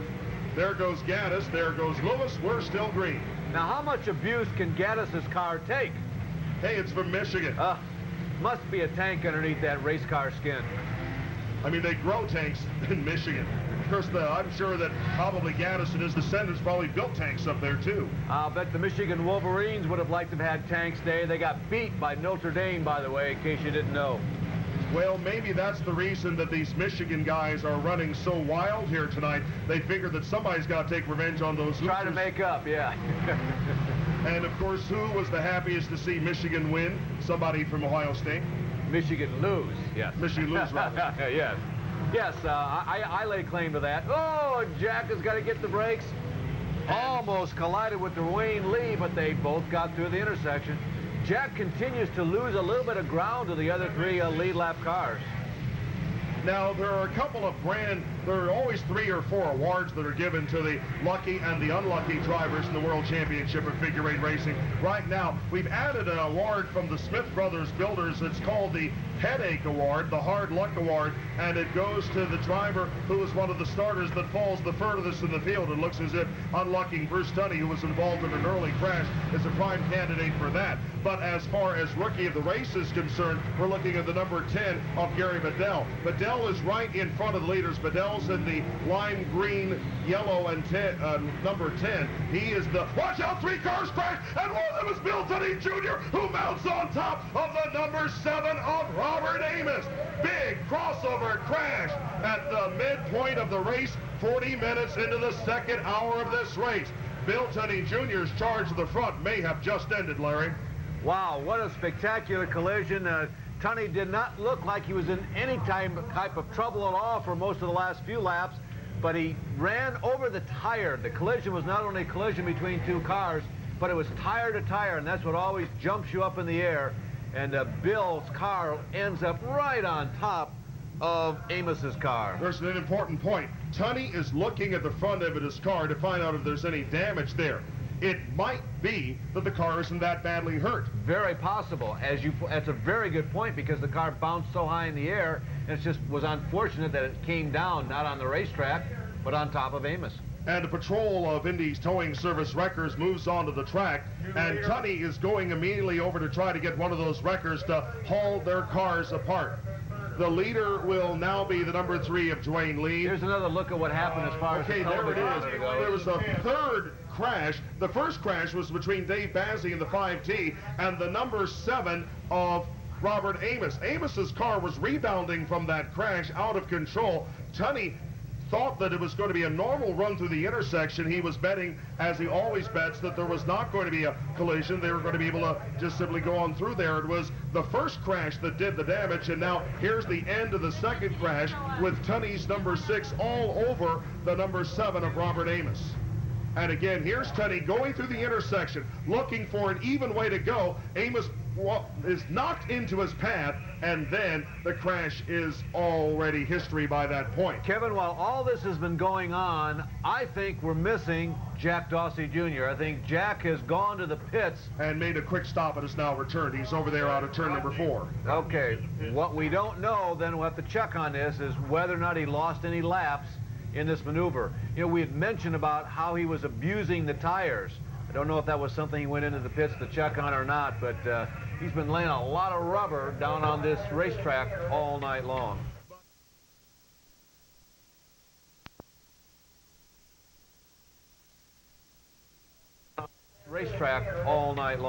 But in addition to this being a 3-hour figure 8 endurance race, this is also a race that has some distance on it. It's going to be about 400 laps. That means it's going to be about 125 miles to say. And these cars usually have about 100 miles worth of fuel. You've got to make a stop eventually. Absolutely.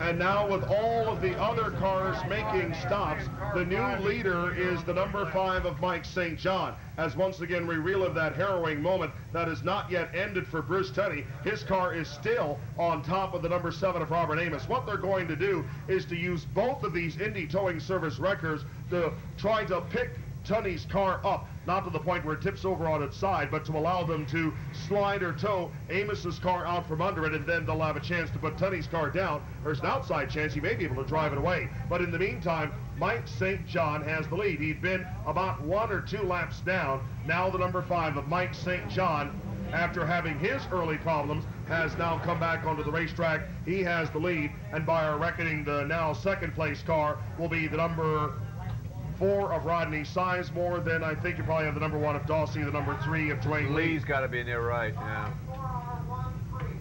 Look at the damage to the right side of Amos's car. Although the roll cage looks like it stayed in pretty good shape. Mostly body damage to Robert Amos's car. Although obviously some structural damage, or would not be on the back of a record at this point. Well, he got the front end, no doubt about that. Remember, Amos got hit first from the other side. That's what threw him into Tunney's path. Here's the way they run, as our scores tell us, in the 45th minute of the second hour of this race. The leader is now Mike St. John to the number 5. Second place is the number 4R, the red and yellow number 4 of Rodney Sizemore. Third place is the number 1 of Jack Dawsey Jr. Fourth place is the number 3 of Dwayne Lee. All of those drivers run on the lead lap. So as the number 7 is pulled off the track with all of the right side bodywork peeled away, allowing you a look at the framework and that very important roll cage, including the door bars that save lives, Tunney is able to drive away. It looks like he's driving away on a flat tire, but he is able to drive away. That means with any luck, all they have to do is to change the tire and get him back on, and he'll have lost no more than 3 or 4 laps. He still has a chance to win. Although, at an hour and 45 minutes, his chances diminish even more with each passing minute, because you wouldn't say we're in the final stages, but it could be tough to make up 3 laps. Let me mention 2 of your friends that you have watched for years on Midwestern tracks, Russell Wallace and Mark Martin. I can think of both of these drivers that have been 2 laps down in recent stock car races and won. Yep, and Bill Elliott once was 2 laps down at Talladega. Remember that day, and he won back in 1985. Yeah, back when he made up those 2 laps without a yellow. That was the cheater car. Now, it's never come out, but how could that car have been that good? How can Mark Martin's car be that good now?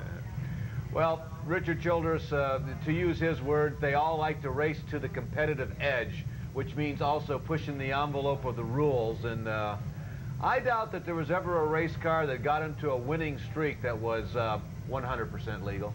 Now, come on, Larry. You know that NASCAR got the all-time great cheater, Gary Nelson, in order to be able to find the other cheaters. And if there is a trick, first off, you know, in automobile racing, first off, there are no secrets for very long. Remember when Harry Gant was extremely hot and he had the hot hand and he was running everybody over, then somehow somebody looked at the car and they thought, oh, look at the rear end of that machine, and suddenly 2 weeks later you could buy that off the shelf. Yeah, everybody had it, or at least was available to everybody. You make a good point about Nelson also, that Gary is probably the most qualified man they've ever had in that position, and it is more difficult these days to get away with anything in Winston Cup racing than it has ever been.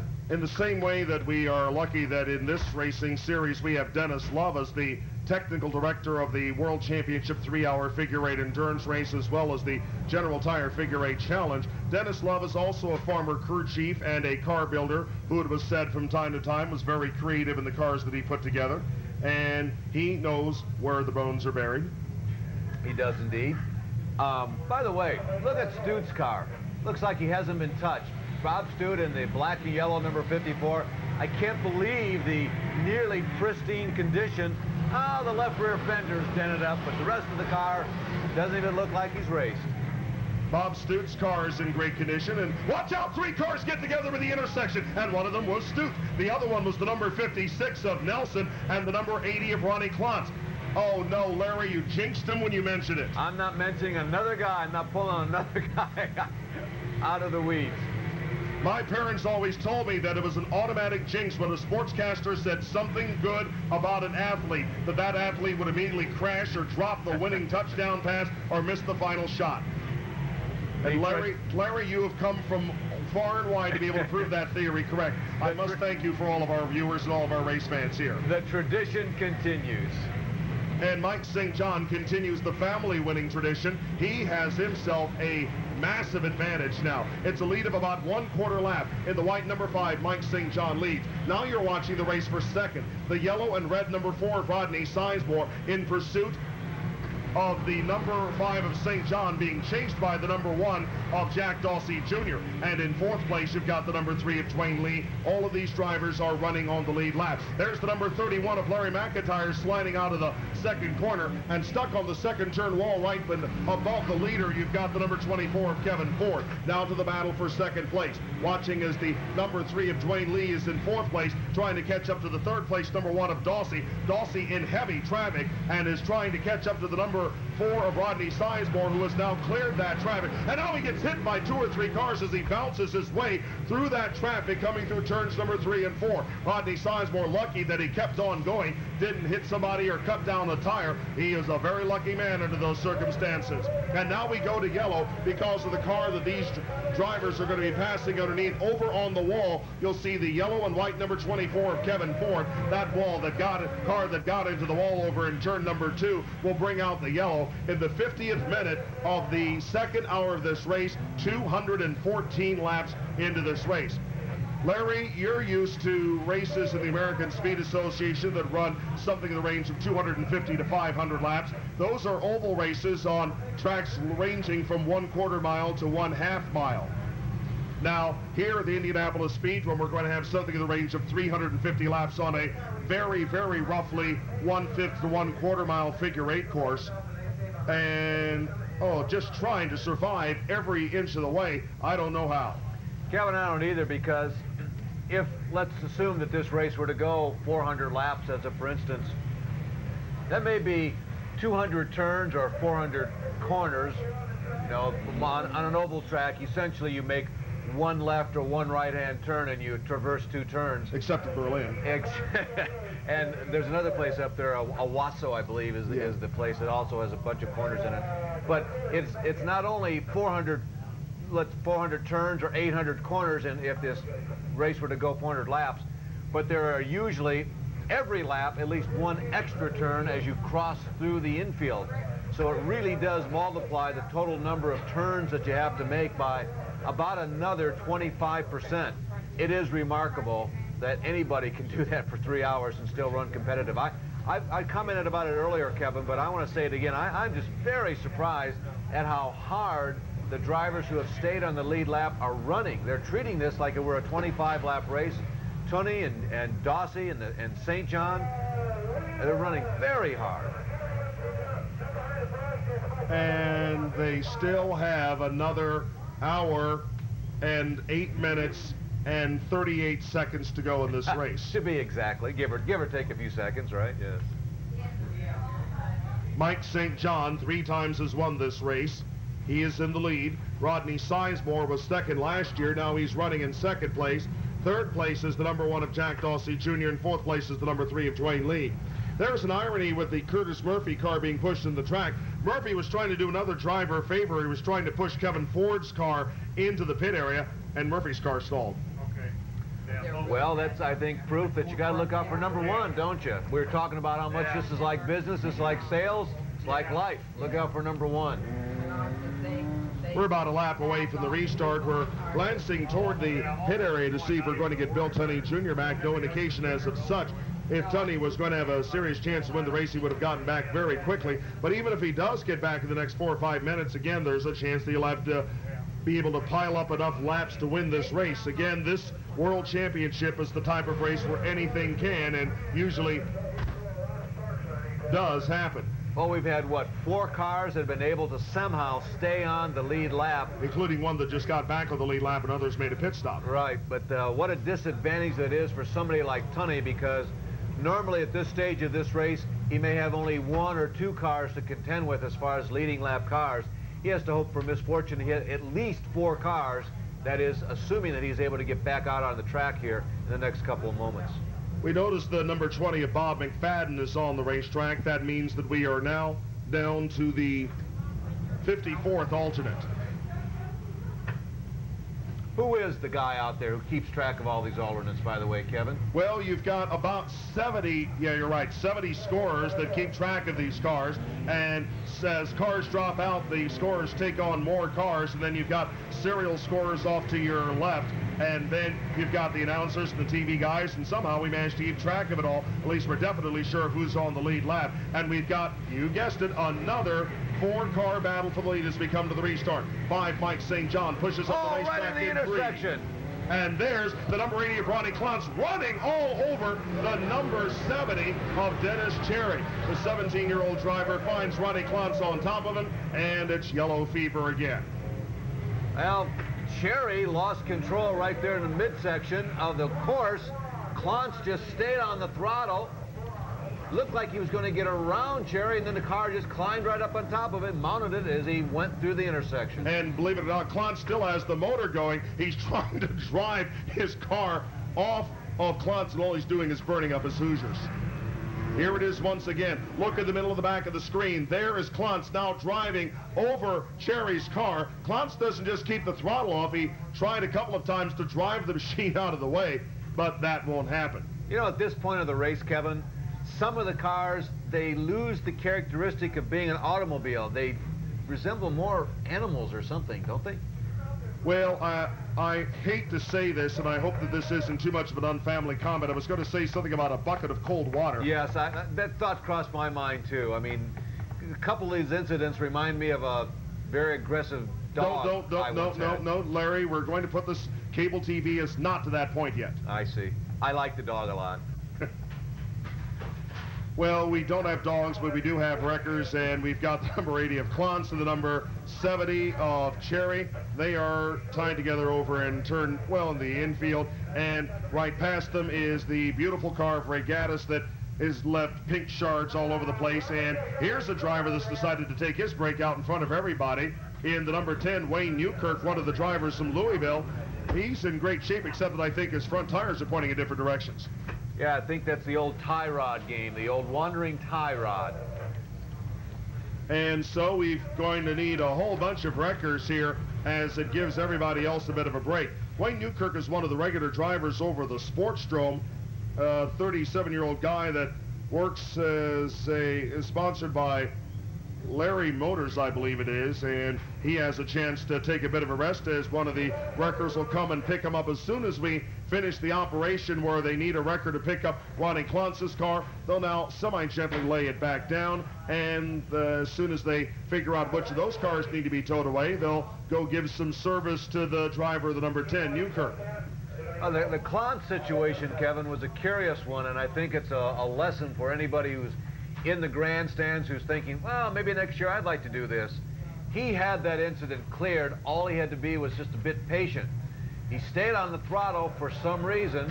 After Newkirk got sideways in front of him, Klontz actually had lost contact with the Newkirk car. He could have gotten around, but he was just very, shall we say, energetic, over-aggressive. He wasn't patient enough.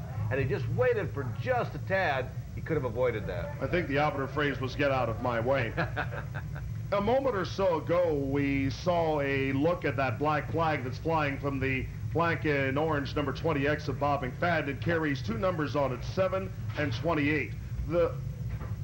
Amazing, here we are months after the passing of both Davey Allison and Alan Kowicki, and people are still hurting about it, even in short track racing. Well, particularly the case of Alan, he was very significant and very prominent about short track racing. Alan, as you know, here comes Mike St. John back after his pit stop. We'll have to double check and find out if he remains on the lead lap, but go ahead. Case of Alan, he was very significant in terms of what he meant for short track racers. He was a short track late model racer in the state of Wisconsin for quite a number of years, running with the likes of Tom Reffner and Dick Trickle at the latter stages of Trickle's short track career. Alan's dad also, Kevin, was significant in the sport too. He was an engine builder, and in the 1960s, he put together a lot of the engines that ran in the late models and the short tracks of Wisconsin. And as you pointed out just now, yeah, he graduated to USAC, and he was the most proficient USAC engine builder in the stock cars. You're going to run with the American Speed Association tomorrow, and of course Alan Kowicki was a graduate of that form of racing, as are most of the other guys that decided to go south and tell NASCAR how to race. Mark Martin, of course, was a direct descendant of the American Speed Association. You mentioned Rusty Wallace a little earlier, Dick Trickle. That's certainly where he came from. Although Tim Richmond didn't come from the American Speed Association, it was almost like he was an ASA driver because he was a Midwestern driver before he moved down south. And Darrell Waltrip. Yep, and Waltrip, of course, is the man who won the first ever ASA race that back in October of 1972 at Salem. Was that ASA race or ASA stock car race? ASA race, as a matter of fact. I was wondering because ASA ran sprint cars for a few years before they decided stock car racing was the way to go. Very excellent point, Kevin. But that was their first race ever, and then was the next day ran just that one race in late 1972. And then when ASA sort of debuted officially for a full season in 1973, they had two divisions. Now back to figure eight action, and the crossover will be actually crowded for an instant. We see that Bill Tunney Jr. has moved back onto the racetrack after making a stop and repairing the front end of his car. For a moment, he runs with Mike St. John at the tail end of the field. Up in front is the number 4 of Rodney Sizemore, to watch out for St. John. Second place is the number 1 of Jack Dawson Jr. Tunney has stopped. I think Tunney has a problem, Kevin. Well, he stopped at the intersection. I'm looking at the front end. It doesn't quite look right. Tunney is trying to drive forward. He moves around. For a moment there, I got the impression that Tunney might have damaged something in the front end of the car. He manages to get going again. I think he just simply got caught by the traffic. I don't know. It didn't appear to be one of your typical stops for safety, although the car appears to be at full song now, but it was a very unusual moment. There's the number 4 of Rodney Sizemore, wheel to wheel, inches apart with the number 1 of Jack Dawson Jr. In the second turn of the 225th lap, 3 drivers racing to the lead exactly at the 2-hour mark of the 3-hour World Championship Figure 8 Endurance Race for 1993. These leaders have a massive wall of metal. They try to run around the wall of metal, and this time they get away with it when a half dozen cars stopped at the intersection. Most of those cars are still stopped there as the number 29 of John Curtis got clipped by the number 08 car and cut down a tire as a result, as the number 1 of Dawsey, the number 4 of Sizemore, the number 3 of Lee still circulate around, the 52 of Lewis, the 5 of Bazzi, and the number 2. Look, Dawsey is caught. He's got no place to go. He drove into that wall of metal. He thought there was a gap there. He's actually got to put the car into reverse to keep on going. Dawsey made the first really bad decision for him tonight. Really cost him, too. Jack lost almost 3/4 of a lap to the race leaders, although now Dwayne Lee gets hung up at the intersection. Car, maybe it's stalled. Is Dwayne Lee stalled? Oh, the yellow flag is out. And he's waiting. Lee waits for the pace He's got to wait for the pace car because I believe he's the leader, although... Oh, Dawsey doesn't know there's a yellow. Here comes Dawsey through the intersection. He'll have to go to the tail end of the field. Now he sees it. Okay. Dawsey...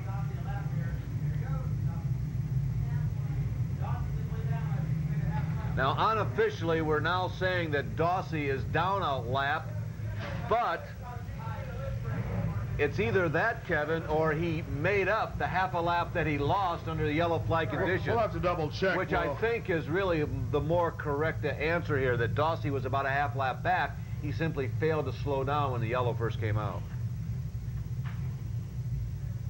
We'll have to double check and find out what the circumstances with our race officials. For the time being, the number 3 of Dwayne Lee has the lead. They're showing Mike St. John in second place, the number 5, and Rodney Sizemore in the number 4. We're glancing for him on the racetrack, and now there he is on the racetrack right behind Mike St. John. As for Dawsey, we'll have to double check and find out whether he what the circumstance is for him, as we see the wrecker's gone up to Dave Lewis, the number 52. Lewis is out of the car. He'll need the hook, and they'll move up to him as soon as they've got some room to do so. There are about 20 cars that are moving through, and there's no place for him to go. And John Curtis is out as well.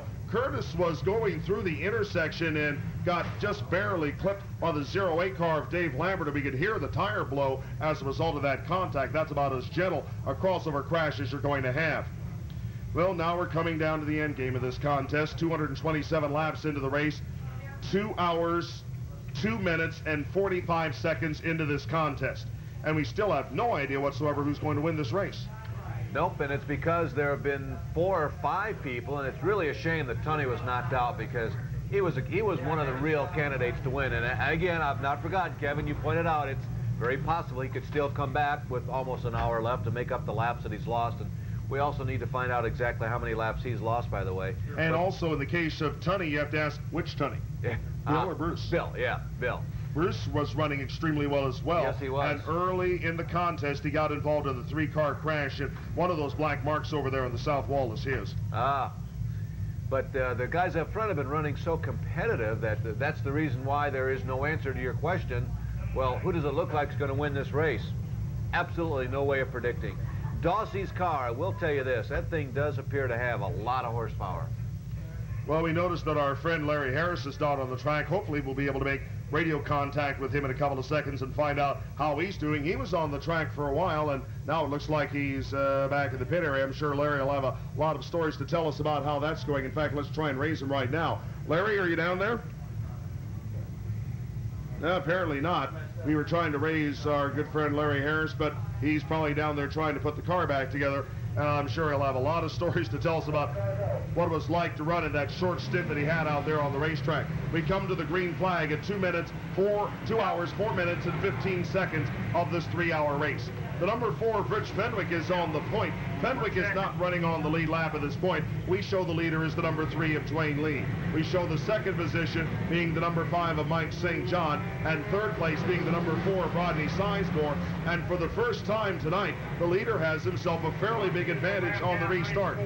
And our scorers tell us that Jack Dawsey Jr., in the midst of that melee, fell 1 lap down. Dawsey in the red and white number 1 Indy towing service machine is running in 4th place 1 lap down. But Dawsey has shown the ability to make up a lap on his own. As the leaders cut through the intersection, Dawsey finds a gap. And this is the interesting thing. We're going to be watching this circumstance as we go through this sequence of the race. As Dwayne Lee looks for and almost does not find a gap at the intersection, Jack Dawsey Jr. stays in pursuit of Dwayne Lee, trying to get back on the lead lap. And about a quarter lap back behind the leading number 3 of Dwayne Lee, you've got a big pitched battle for second place with the number 5 of Mike St. John trying to stay ahead of traffic. At the intersection, Dwayne Lee ripped the back bumper off the number 71 of Steve Cross and kept on going at full speed like nothing happened.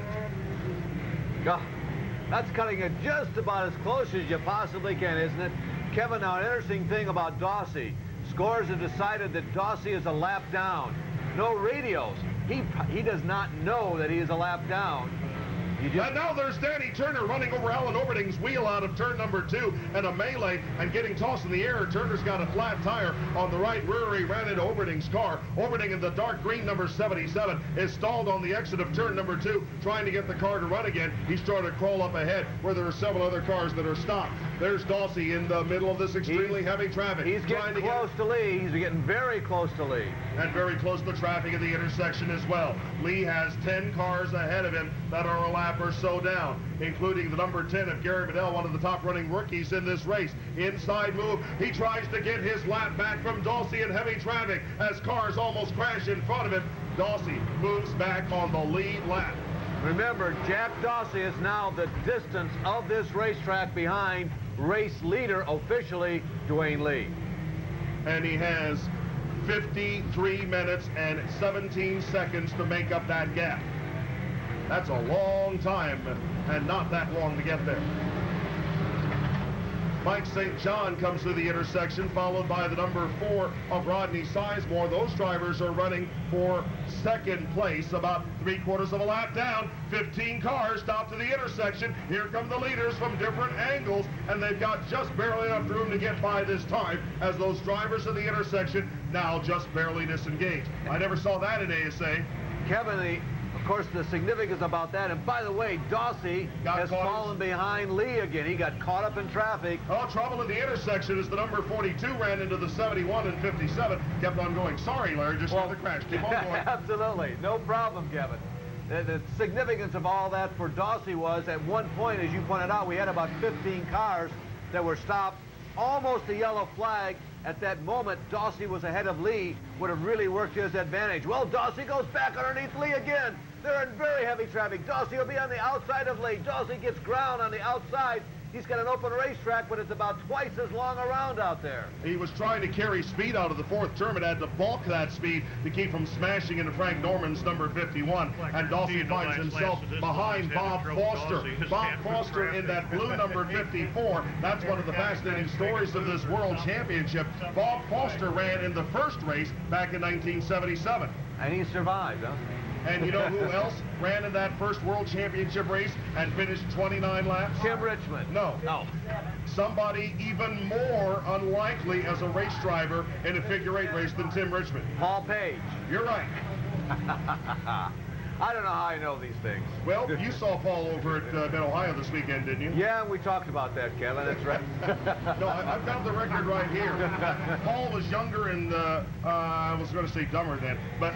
It was a nightmare one. Yeah. I was going to say single, but no, he wasn't even single at that time. Oh, by the way, the race is still underway.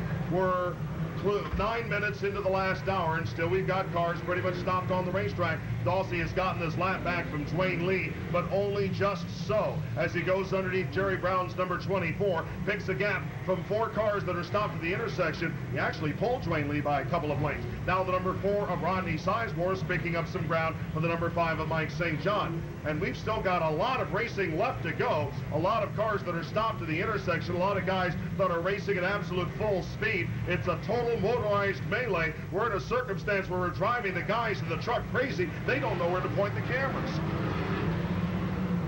Because if they point on Dwayne Lee, who is currently the leader of this race, then they're going to miss something that happened someplace else. They'll miss Dwayne Lee slowing down, stopping at the intersection, almost hitting the 3rd place number 5 of Mike St. John, and Dawsey takes a massive advantage from that. Dawsey is now within a quarter lapse of the 2nd place number 4 of Rodney Sizemore. And Lee had to slow down again in his 2nd consecutive pass to the intersection.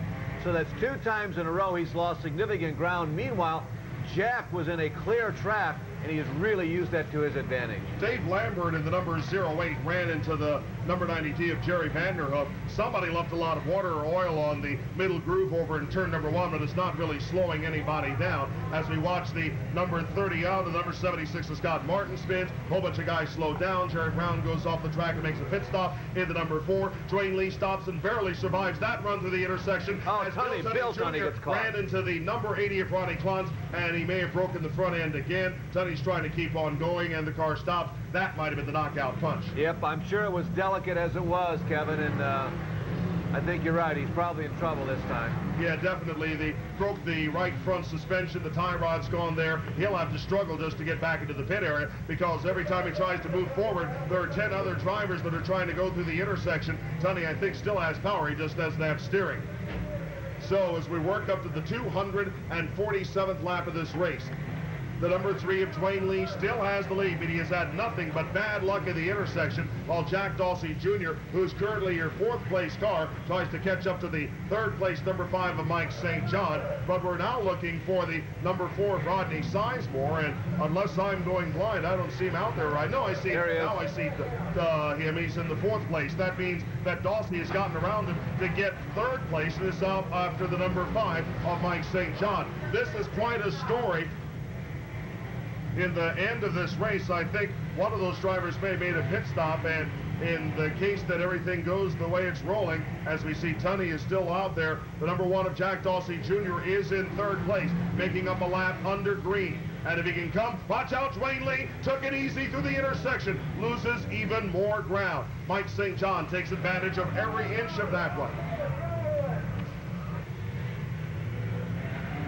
There's Dwayne Lee at the intersection. Oh, he was hit by Charles Graham. That cut down Dwayne Lee's left front tire. Dwayne Lee immediately goes into the pit area, and that means that Mike St. John is in the lead. That one collision with one car has now cost the advantage that Dwayne Lee had. He will now lose at least 1 lap, maybe 2 or 3 from that cut tire, and Mike St. John is now in the lead. And look who is in 2nd place and on the charge.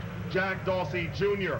Only a few minutes ago, Larry, he was 1 lap down. Now he cuts deep beneath the center marker tire. That is a legal move because the center marker tires are not scored, only the corner marker tires. And as Mike St. John sachets past the number 96 of Gary Rogers and goes through turns number 3 and 4, let's use the stopwatch to measure the gap between 1st and 2nd place. It is a gap by my stopwatch of 3.1 seconds. And it's a gap that keeps shrinking lap after lap after lap. Dawsey has developed a rhythm, although, as I mentioned it, giving that old sportscaster's jinx, he gets caught up in traffic. but he had a rhythm going where he was seemingly going faster with each successive orbit. Now there's trouble for the number 4R of Rodney Sizemore. The race officials have spotted a fault with the Rodney Sizemore machine and have shown that car the black flag. And as I glance around the racetrack, that car now comes back onto the track after making a stop. So Rodney Sizemore has fallen away from the lead group as well. So as we go to the final 46 minutes and 30 seconds of this race, it is Mike St. John running in the lead in extensively heavy traffic. Dwayne Lee has gotten back onto the track. The gap is 1.7 seconds, about half of what it was 3 laps ago. Dawsey is really moving in quick. He's also showing a lot of aggression in traffic and using that to his advantage. Just plowing his way through, taking advantage of the opportunity to clip the center tire. We have a spin in corner number 4. Three cars have gone around. The number 69 and the 6-4 of Sizemore is hit. The leaders are caught up in the middle of that, and there's Mike St. John emerging from it. Dawsey got caught and spun down to the inside, and he keeps on going on the lead lap. But we are now down to yellow because of the chain reaction crash. It started when Jerry Cassidy collided with the number 4 of Rodney Sizemore. Then Rodney got hit by another car behind them. The Bob Brandenburg number 45 and the number 08 of Dave Lambert got together, and we come down to yellow. Kevin, you know what I think Jack did? He was forced to go underneath that tire with the spinning cars in front of him. And I think he realized he had not officially been scored or would not be scored with that tire. I do believe he turned to the right hard on his own. I don't think it was a spin, and I think he went back to get the tire. Yeah, there's no doubt about that as well. Dawsey did clip over the marker tire, and that keeps him pretty much legal.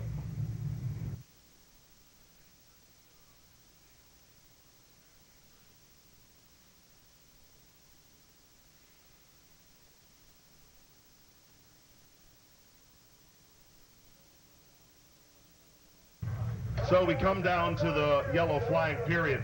The 08 of Lambert and the number 45 of Brandenburg are now tied pretty tightly together, and an Indy Towing Service record does its job to try to get them separated.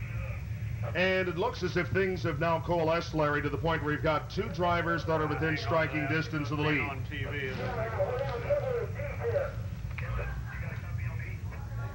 Larry Harris, you have been very busy there on the racetrack. While we're doing this yellow, a first question. I hate to use this because it sounds like a cliche, but what was it like out there? I don't know what the words would be to describe it, Kevin. It was more hectic than any Saturday night or Sunday night or Friday night or any general tire race. All my fans, though, listening, hit the marker tire and broke a master cylinder. The brakes gone. I'm down here in the Robert Ames pit right now. It was involved in that wreck with Bill Tunney Jr. Cars worse for the rare. Robert, you okay? Yeah, we're all right. Be back next year again? Oh, I don't know. Yeah, the car took a pretty good leg. I think you shook him up, Kevin, but he's okay. So Larry Harris is out of the race, and probably Robert Amos is out of the event as well, as we work to pick up various bits and pieces of race cars that come down for the finish of this contest. Through all of this intense madness, it comes down to 2 cars that will probably be on a one-on-one duel for the championship of the world of figure 8 racing. And one of those guys certainly has shown the ability, at least the knowledge of how to win the race, St. John. He's been very strong in this event, really just about since its inception, hasn't he, Kevin? For Mike St. John, if he wins this event, it would be a remarkable comeback.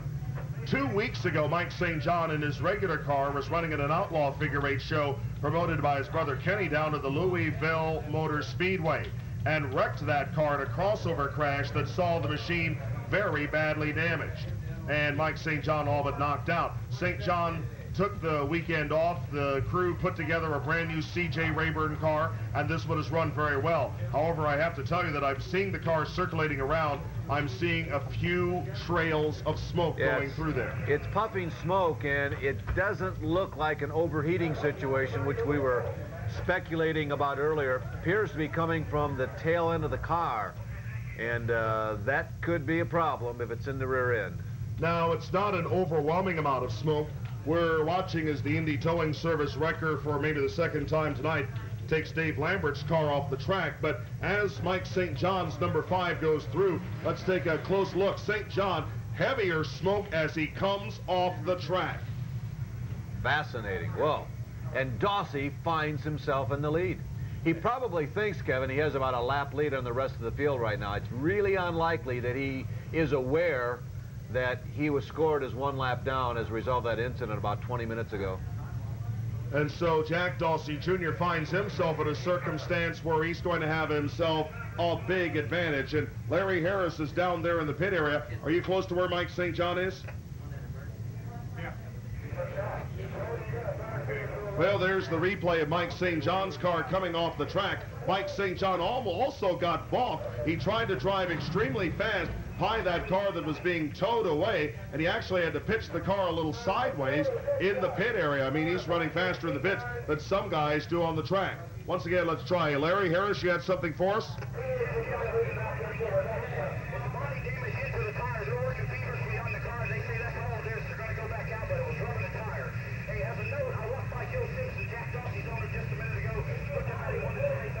He almost didn't have a pulse. He's in a state of shock, kind of hanging on to the nerves right now. So Joe Simpson, the car owner, more nervous than the driver, Jack Dawsey Jr. Dawsey may be a little excitable, but you know he has got to be cold as ice out there.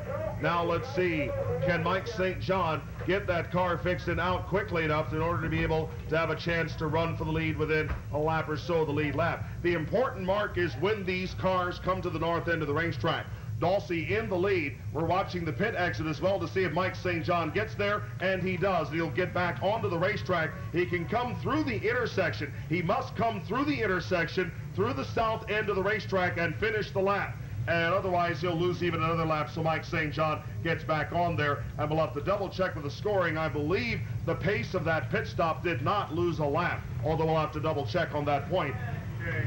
He's on the same lap. And Mike St. John is still on the lead lap. Dawsey has the advantage as we come to the green flag. He's passed by the number 3 of Dwayne Lee. Remember, Lee lost a couple of laps under green when he was in the lead and crashed into the other car and cut down the tire. Dwayne Lee has a couple of laps to try to make up. Dawsey has the advantage in the number 1. The number 5 of Mike St. John is about 1 full straightaway behind. Now, can Mike St. John make up the disadvantage at the intersection? Watching on for Bob Foster's number 54 with 39 minutes and 23 seconds left to go in the World Championship race. Dawsey's a very interesting personality, Kevin. If you've been coming to the Indianapolis Speedrome for the last 6 or 7 years, you have seen Jack Dawsey win in a midget on this racetrack. He showed a lot of skill in those high-powered, lightweight little cars. He said he really liked the stock cars, though, and he made the election to come back to these. But here's a very skilled race driver, a lot of natural ability in Jack Dawsey's hands. And I recall the victory in that midget race, which was televised on ESPN that night. And I remember a very intense, excited, overexcited, almost hyperventilating to the point of unconsciousness car owner. It was a red-headed guy with a mustache. Yeah, what was his name? I didn't catch it that night. Something about Larry Newber was the car owner? Might have been, yeah. Come to think of it, what did you ever do with that race car after Dawsey won a couple of times with it? Sold it. Oh, wow. Dawsey almost bought the farm as he almost ran into the number 83 of Country Brown coming out of the second turn. Remember that Dawsey has himself a lead of about 1/4 lap over Mike St. John. Everybody else is a lap or so behind. I believe the number 3 of Dwayne Lee would be still a lap or so behind Dawsey, even though he passed Dawsey on the restart.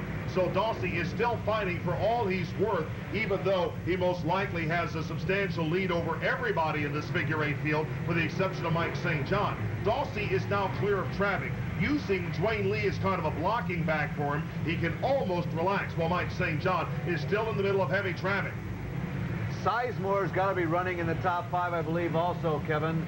He slipped back a little bit, but he's never really lost a significant amount of time anywhere. And he will be the leading member of his family in this World Championship race, because Kenny Sizemore dropped out some time ago, and Darren Sizemore also went missing a while ago as well. So out of 3 Sizemores, we only have 1 left. Out of 2 Tunneys, we only have 1 left.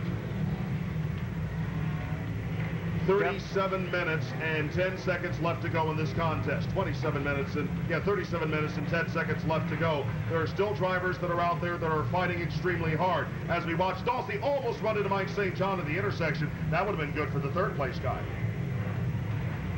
Dwayne Lee still runs about 6 lengths ahead of Dawsey. Dawsey in the red and white Indy Towing Service #1 has the lead. Then there's Mike St. John in second place, about a quarter lap back. He is trying to cut his way through traffic, and Dawsey has the clearer advantage this time. In fact, Dawsey has actually picked up some space on Mike St. John. Dawsey is actually closer to putting St. John a lap down than St. John is to try to catch up to Dawsey and get back to the lead. But still, we have ourselves a lot of time. We are midway through the 24th minute of the final hour of the World Championship of Figure 8 Racing here at the Indianapolis Speedrome. That is still a lot of time for championships to be won or lost several different times in several different ways. By contrast with the short 75-mile Formula Atlantic Sprint that you had a chance to work over the Mid-Ohio Sports Car course, there are a lot of variables in this contest. Absolutely, a ton of variables, and altogether different kind of strategy for the race drivers. You know, Kevin, I agree with you. Dawsey is driving this race like he looks like he believes he's leading the race. I think he has somehow figured out exactly where he is, and that if he follows Dwayne, he's in really good shape. He acts like he knows he's leading this race.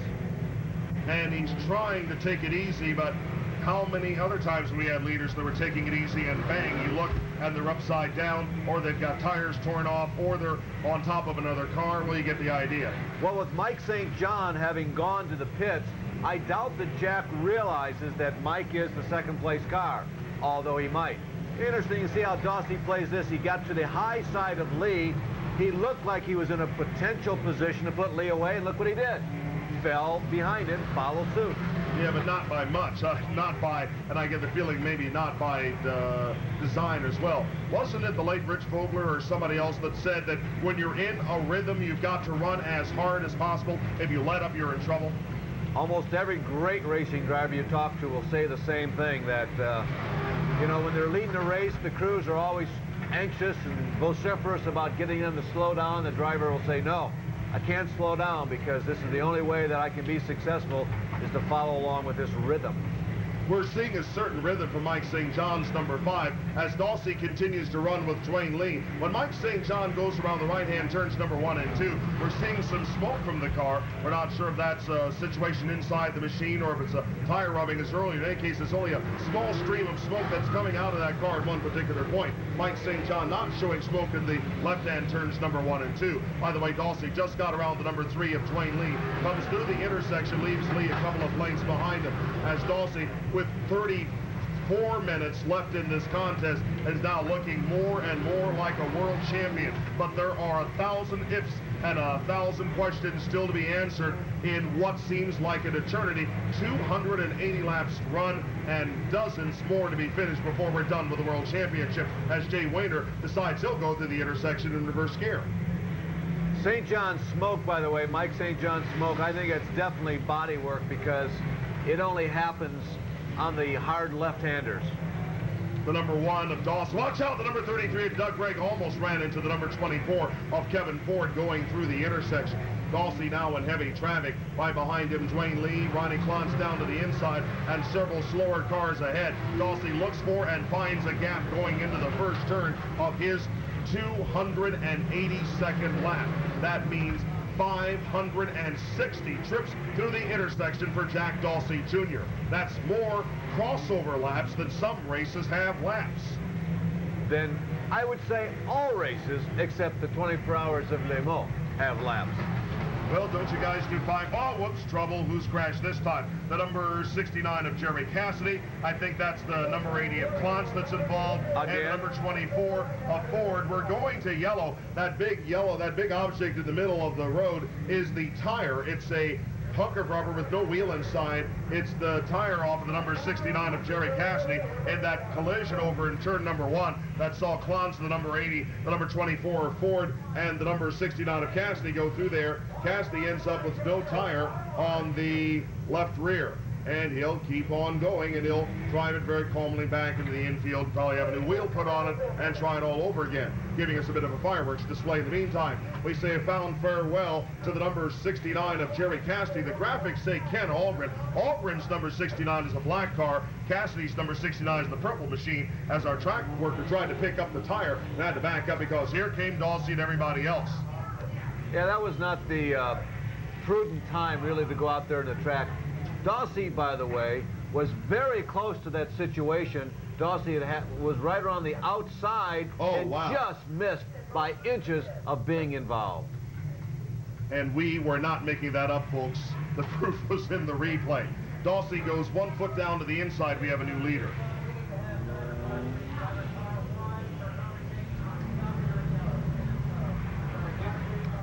Well, the yellow flag continues, but Jack somehow was able to get ahead of the pace car. Now he puts the brakes on and gets caught back up with the pace car to the proper position. A little bit of consultation with track officials. And, yeah, we're telling Jack Dawsey Jr. don't do like they do in ASA when the pace car comes out. Get behind it. Now, I'll tell you what, your ASA track official, first off, your pace car driver is a better driver than some of the guys on the track, and second, he's got to be the bravest man in the world. Now, Kevin, you keep calling that my ASA. I'm just a hired gun announcer, okay? On behalf of Group Sales, I will call it Group 5 Sales American Speed Association, not Larry Newbers. Yeah, exactly right. Copyright Group Size Sales, Charlotte, North Carolina, 1993. You've heard that disclaimer they make me read, right? Yeah. Ralph Shaheen does a great job of reading at every race. Yes, yes. We're getting set for yet another restart, and we're getting close to the point where there's only a half hour left in this race. Only a half hour left in this race. You went all the way to Mid-Ohio for a race that didn't run a half hour. Exactly. Well, actually, it ran about 42 minutes, Kevin. Okay, it's correct. But the best time, I will tell you, the best time was made. I made it from Mid-Ohio to here in under 4 hours. Larry Harris, you're down to the pit area. What's the action like there? Kevin, I'm standing down here in the pits with Kenny St. John, Mike's brother. He was in the helping him in the pit stop a minute ago. Kenny's the car okay? That looks pretty good. He's got a little problem with the rub rail on the right side. It looks like he's in for a real race.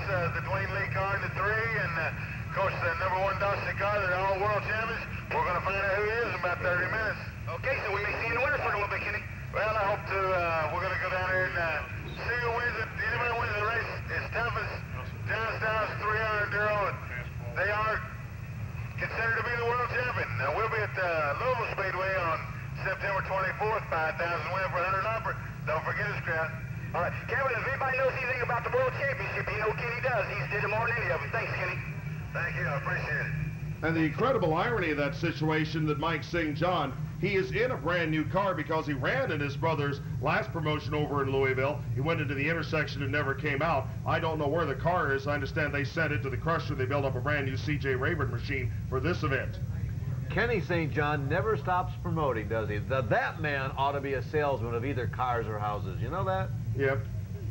Understand. But he does try to sell races now as he tries to promote a couple of outlaw figure eights.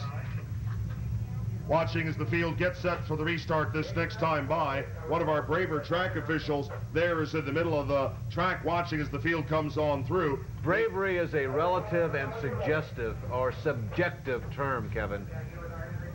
I think there are other adjectives. 28 minutes and 15 seconds left to go in this race. 284 laps completed. Still the number 1 of Jack Dawsey Jr. in the lead. The number 5 of Mike St. John is in second.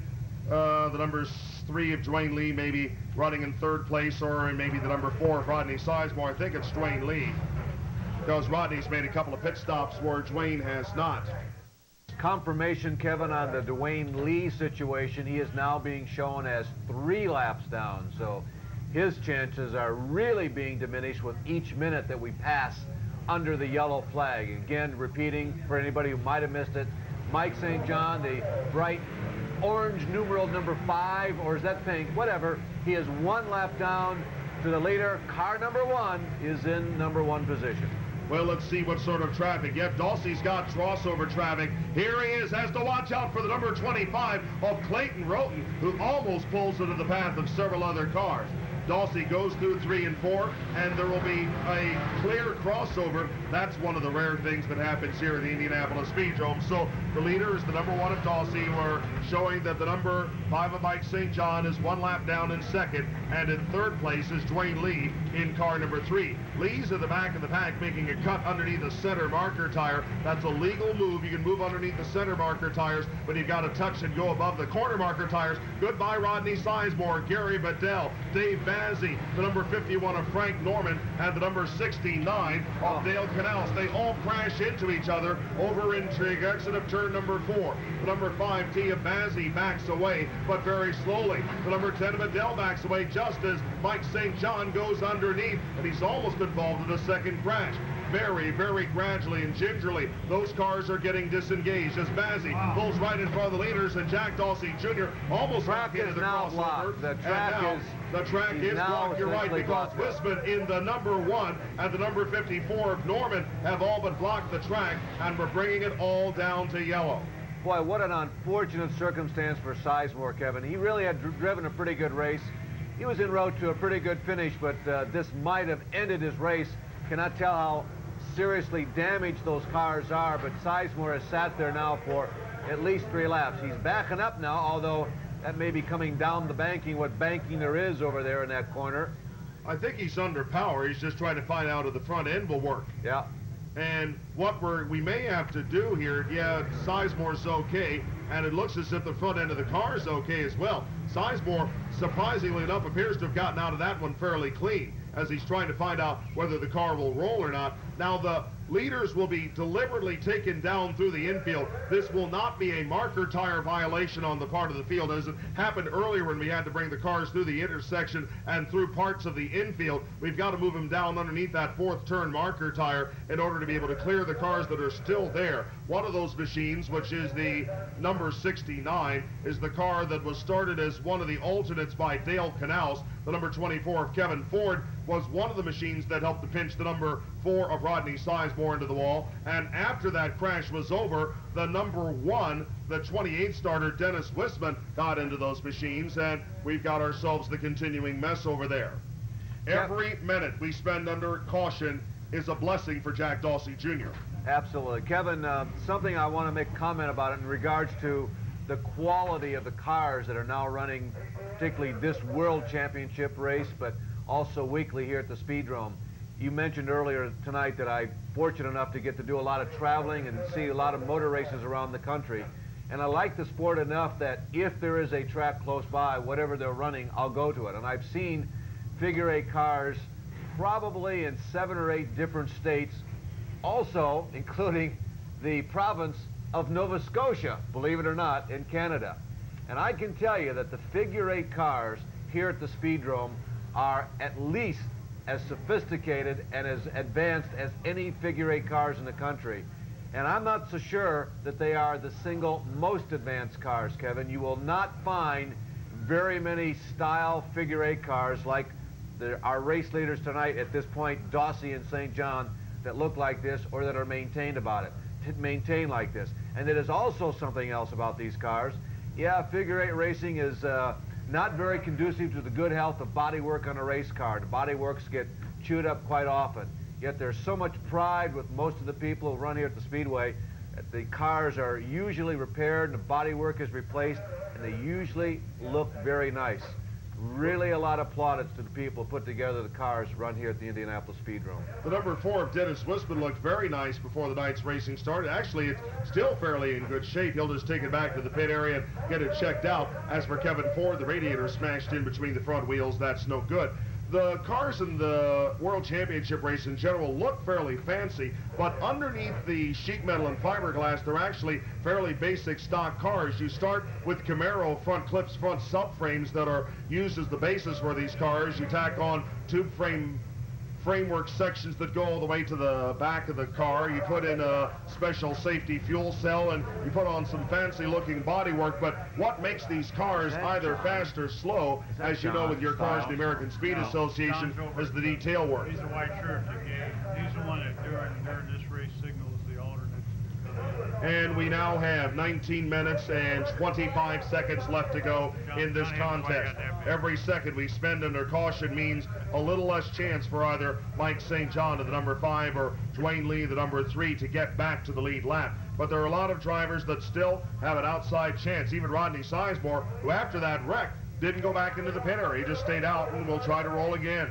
But we'll have double-barreled action for the wrecker. He'll push the number 96 of Gary Rogers and pull the number 24 of Kevin Ford. Unfortunately for Sizemore, he sat there for at least 2 laps, so I think that his chances are over. You know, our old buddy Gaddis, Kevin, he's still out there orbiting around the Speedway. They've done everything to that car except take it apart, they being the other competitors, but he's still hung in there all night long. Yeah, Rodney Sizemore's number 4 is obviously torn up. All of that bodywork was bashed up. He got hit in the back end early in the race. He's been in about 3 crashes, but he'll still have another chance to run to the end as we come to the restart. And we go to lap number 296 and close down the 42nd minute of the final hour of this race.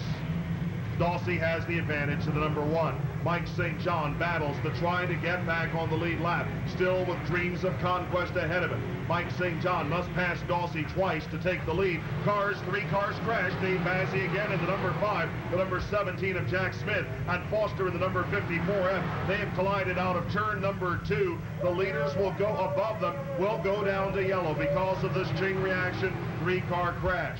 Mike St. John did not get his lap back. Wow, that was close, too.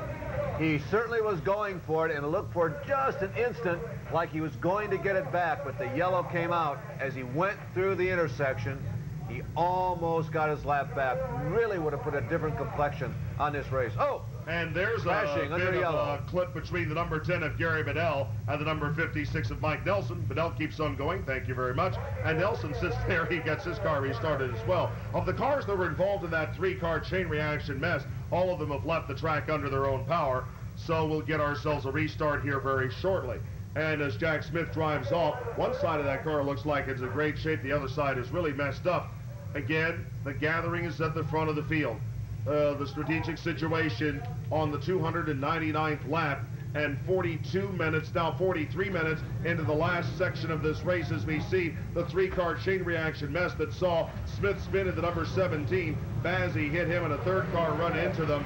Let's watch as we come to the green flag. Now joining, we've got 4 tough guys up in front, racing 3 and 4 abreast into the first turn. Number 4, Rich Fenwick, could have won this race if he hadn't been involved in 3 or 4 wrecks. Fenwick is a lot of laps down. The number 1 of Jack Dawsey Jr. actually has the lead as Gaddis comes back on the track in 7:79. 5, Mike St. John, 1 lap down, looking for a path around Gaddis as Dawsey almost ran into Alan Oberding at the intersection. And was that Mike St. John putting the chrome Molly horn on the number 1 of Dawsey? Yeah, it didn't make any noise. Just a little bit of squeaking when it got real close to the car. Through turns number 3 and 4, finishing the 301st lap of this race. 16 minutes left to go in the World Championship contest. Dawsey has a lap lead over the number 5 of Mike St. John. He has 3 laps over the number 3 of Dwayne Lee. Lee is that 3 laps and a quarter lap behind Dawsey. Mike St. John still poised behind Dawsey, trying to get his lap back as Dawsey almost ran into the number 69 of Dale Canals. But the difference was that was a situation, Kevin, where he had control, not another competitor who was steering toward his tail. Let's look at the emotions that may drive this race as well. There is no radio communications between these cars.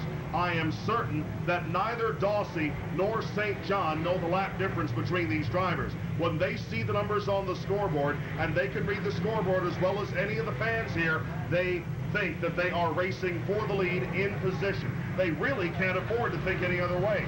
Mike St. John comes down to the inside and gets his lap back. When St. John comes around the next time and sees that the numbers on the scoreboard have not changed, he will probably realize that he has to get at least 1 more lap back, and he may drive even harder. It'll be interesting to see what Dawsey does now. Will he check the scoreboard? They're both very experienced drivers here at the Speedrome. Chances are they will. Will he check the scoreboard and therefore drive defensively and not aggressively. Well, no defense there for Mike St. John as he cut between Dave Lambert and the number 54 and Bob Stute. And Dawsey maintains pace as well as he has to hold up to keep from running into the Jerry Whitten number 69. In any case, we have two drivers now on the lead lap. The number 1 of Jack Dawsey Jr. and the number 5 of Mike St. John. And still the number 3 of Dwayne Lee is 3 laps down and has actually fallen behind everybody else as Dwayne Lee might have suffered some front end damage in that collision with Oberding that sent him into the pits a few laps ago for that flat tire change.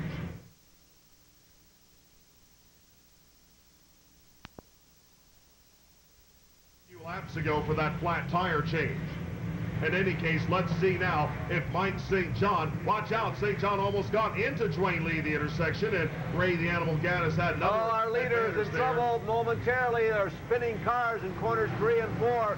Somehow Dawsey snaked his way through there. Excellent job. And Mike St. John kind of cleared the path for him, too. Coming out of the second turn in the 310th lap, St. John still trying to make up the almost 1 lap that he is behind the number 1 of Jack Dawsey Jr. As you see, the incident that almost took the leaders out. Mike St. John almost drive right in the side of number 80 of Ronnie Clontz coming through the intersection, and Clontz had the 3rd place number 3 of Dwayne Lee right behind him. At the intersection once again, they sandwiched through Clontz and Dwayne Lee in a miracle escape.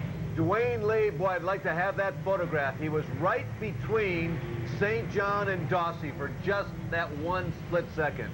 Right in the middle of them, Dwayne Lee, our 3rd place car. And it's another wall of metal. This time the leaders will go on through the next time through the intersection as the leaders come down to finish the 311th lap and finish 2 hours and 47 minutes of this race. The faster they go, the more traffic they will have. And look at the drivers that are on the pack ahead of them. They're running 3 and 4 abreast, nailing each other, ramming each other hard. And here comes St. John in 5 and Dawsey in 1. St. John hopping over the marker tire is in his attempt to get his lap back in the middle of the 48th minute of the last hour of this race.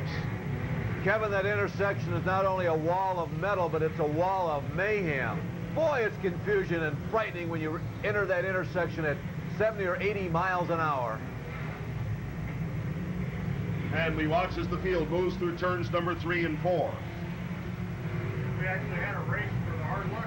There's the number 52 of Cronenwald getting hit out of the second turn by the number 83 of Country Brown. Those cars are now getting disengaged coming out of the second turn and will keep running under green. The Hard Luck Award that's being given out this year by the Smith Brothers Builders as Mike St. John almost got pile driven by the number 1 of Gary Bedell coming through the intersection. Looks as if Darren Sizemore has a chance to get the Hard Luck Award. He completed only 10 laps among the starters, while Bruce Tunney lasted 19 laps before he was involved in a chain reaction crash that took him out. Still with cars all over the place, all the way through the intersection, this incredible 3-ring circus, constant maelstrom of figure 8 racing. 10 minutes and 25 seconds left to go in the contest. Still the number 1 of Dawsey leads. Still Mike St. John nearly 1 lap down to the number 5, cutting their way through the intersection, avoiding cars at every turn and somehow living to tell the tale. Now working through the second turn of Dawsey's 317th lap. Dawsey turned sideways as he tried to go around Mike St. John. St. John turned in another direction to save himself. They cut underneath the center marker tire to move beneath the number 76 of Scott Martin. That is a legal maneuver.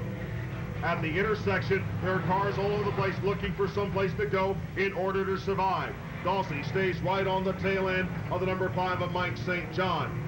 As they cut above the number 54 of Bob Stute, the number 51 of Norman, the 779 of Ray Gaddis, and the number 56 of Mike Nelson, moving their way through that traffic and bringing with them Bob Stute in the number 54. Kevin, that center tire maneuver, that center tire cutting maneuver, it's a very valuable move in this race. If you use that regularly, as the race leaders do, it can really be an advantage for you. And both Mike St. John and Jack Dawsey, I've seen them use it quite frequently tonight to their advantage. 10 minutes and 10 seconds left to go to decide the 1993 World Champion of Figure 8 Racing. And still they are in heavy traffic. Still there are 30 or 40 cars on the track at all times. Still the drivers are never out of traffic. Mike St. John comes underneath Wisman's car, runs wheel to wheel with Curtis Murphy in the number 66. And he has now injected a couple of cars between himself and the number 1 of Dawsey. But now Dawsey will let St. John go through the intersection first, find a pretty good gap. He has to watch out for the number 3 of Dwayne Lee. Does Dawsey as we work to 9 minutes and 32 seconds left to go in the World Championship. St. John had to nail the brakes to keep from hitting the number 96 of Gary Rogers of the crossover, and the number 1 of Dawsey almost caught up to him. At the intersection, we're watching the number 31 of Larry McIntyre, the number 24 of Jerry Brown, several drivers that are no longer on the lead lap, and here come the leaders charging through the crossover right by them. There's the number 5 of St. John with the number 66 of Curtis Murphy placed between himself and the number 1 of Dawsey. Murphy makes a turn. Dawsey is forced to get out of the way, just barely finds racing room. Murphy that time almost cost Jack Dawsey this race. He got on the brakes, whereas Dawsey wouldn't have. He also turned to the left. I don't think Jack wanted to turn to the left. Oh, with trouble right at the intersection again. Cars going the same direction. It wasn't a collision that time. There were just two competitors fighting each other, fisticuffs, side by side. Oh, just a little bump between Tom Wagner, the number 57, and the number 33 of Doug Gregg. Wagner's bounced off a few cars tonight and a few walls. But again, here's the situation coming out of the second turn. Wagner, the number 57, slowed for a moment, then got back on the pace and got clipped side by side with the number 33 of Doug Gregg. No harm, no foul. They kept on going. 8 minutes and 15 seconds left to go in the contest. Still Dawsey with a nearly 1 lap advantage. St. John in 4 abreast racing has to slow down as he works around Gaddis and Bazzi. Dawsey follows him through for a moment. The crossover is clear. That's the closest they had a chance to relaxing at the Indianapolis Speedrome. As they come out of the second turn, Dawsey again has a clear crossover with 7 minutes and 55 seconds left to go in this contest. Still about 3 laps down is Dwayne Lee, but notice that the number 5 of Mike St. John and the number 1 of Jack Dawsey Jr. are catching up to Dwayne Lee. Dwayne is in danger. Dwayne runs over the number 83 of Country Brown as we see Foster comes back onto the track with all of his right side bodywork torn away. Foster has decided he's going to take it easy and drop out of this contest. Whereas St. John has won this race 3 times, Jack Dawsey, despite all of his victories at the Indianapolis Speedrome, has never been world champion. His best finish before was 3rd back in 1987, although, Kevin, you got to say that this has been one of Dawsey's best years overall at the Indianapolis Speedrome. If he is ever going to win this world championship race, this season probably would have been one of his best opportunities. 7 minutes left to go to decide the World Championship of Figure 8 Racing. That means about 24 laps to be run. Another 40 encounters through the intersection. Any one can mean the end of the race or the beginning of the championship run. There's Mike St. John moving by Dwayne Lee. Lee ran over another car a little earlier ago, and there's Dawsey trying to hold through there, almost flipping the number 76 of Scott Martin, having to watch out for the 10 of Gary Bedell in the crossover. As the number 55 of Cecil Carr makes a pit stop with a flat tire, Dawsey is running behind the number 25 of Clayton Roten and the number 24 of Jerry Brown. Mike St. John is running away from the number 1 of Jack Dawsey Jr. If we stay green for the rest of the race, that is good news for Dawsey because he still wants to keep Mike St. John in sight, and I don't think St. John can make up that gap. But if we go down to yellow, it's a brand new race. Kevin, we saw Bedell just a few moments ago. He's been having a pretty decent race. I've been watching him the last 20 or 25 green laps or so. Right now, he's got a clear racetrack, absolutely no obstacles in front of him. He's having a good night. The number 10 of Bedell had a couple of pit stops that dropped him out of contention. We're watching Randy Cronenbums. There's the number 5 of Dave Bazzi. He got into a collision, I think, with the number 76 of Scott Martin. Bazzi spins around with some more bodywork torn off. He's still running in the number 5T. I wonder where he learned those dance steps. That actually was quite good, quite well done. Yeah, it looks like he used to watch those thrill shows you announced when he got started in the business. Yes. Mike St. John is about a quarter lap ahead of Jack Dawsey Jr., which means he still has 3/4 of a lap to make up in the final 5 minutes and 10 seconds of the World Championship. Again, Mike St. John, I doubt, can catch up to Jack Dawsey Jr. in a straight fight. But if they get a yellow.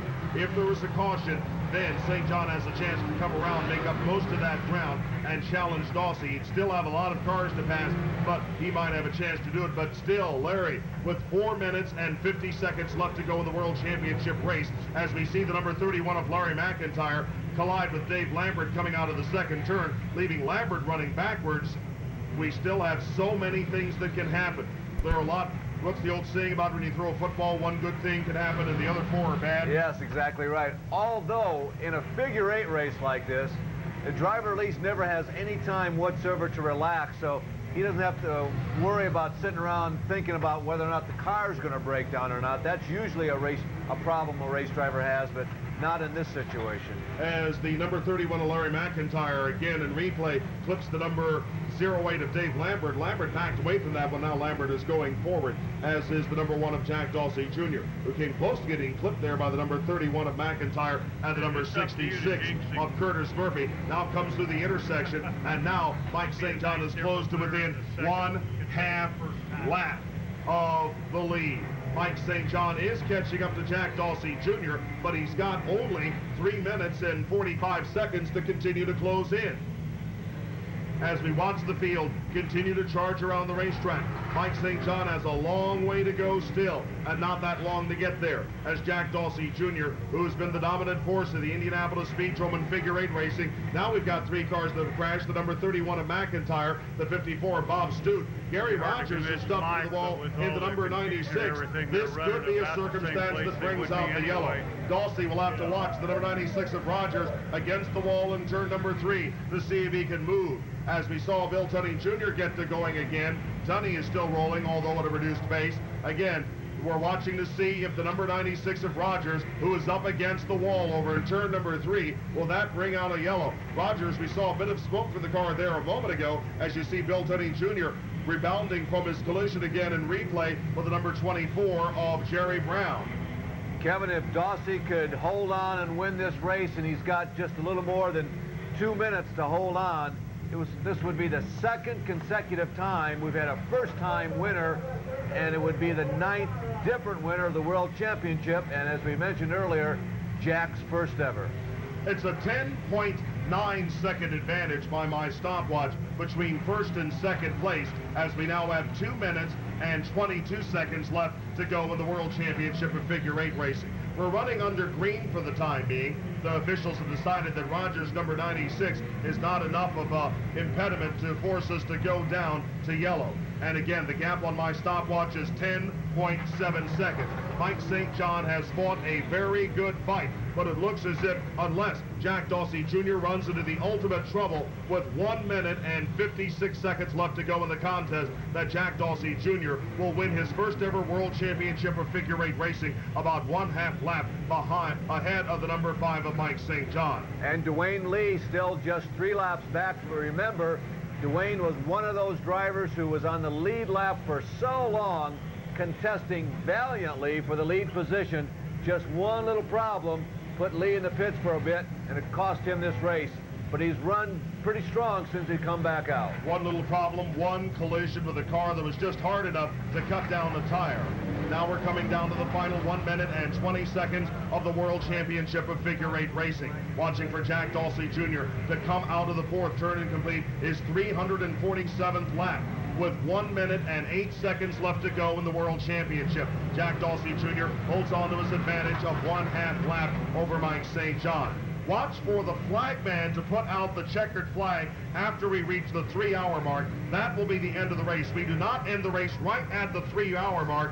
Instead, we run the end of the race at the time the flagman displays the checkered flag. That display of the checkered flag is the sign of the end of this contest. Jack Dawsey Jr. in his final confrontations, almost clipping into the number 10 of Gary Bedell, the number 55 of Cecil Carr, and the number 51 of Frank Norman, with 30 seconds left to go in the World Championship race. That's about 2 laps left to go. Jack Dawsey Jr. moves around the number 56 of Mike Nelson through an empty intersection as he works his 350th lap in the World Championship race. We are 15 seconds left to go before the clock runs out, and then we watch for the checkered flag to display and end the 3-hour time period and end the race.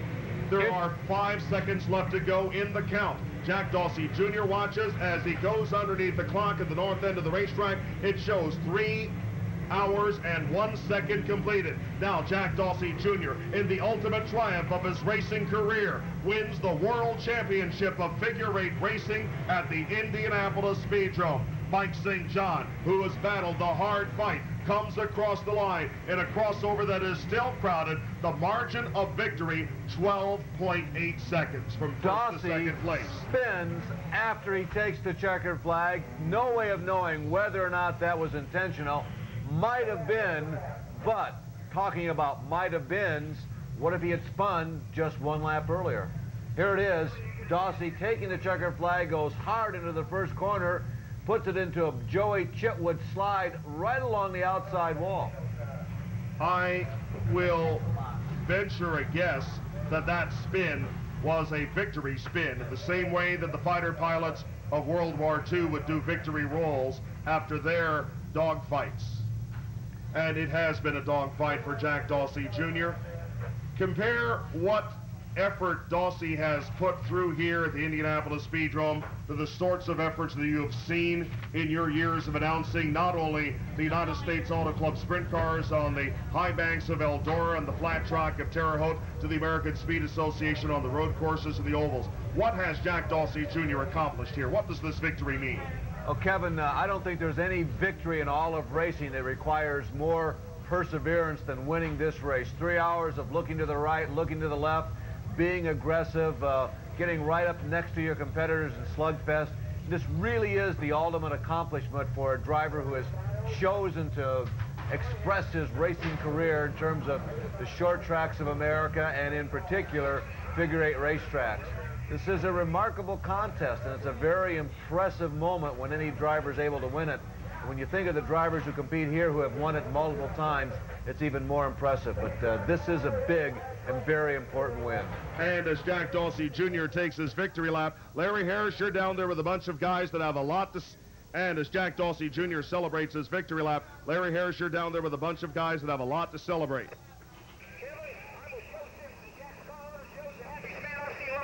Congratulations. Thank you. Man, that feels good, don't it? Yeah, it does. Hey, as he come in, Kevin, all the drivers coming off the track, the other former champions all shaking Joe's hand, telling him congratulations. It's a special feeling. And Joe, you guys did everything else this year. It just wouldn't have been right if you hadn't did this. Yeah, we needed it.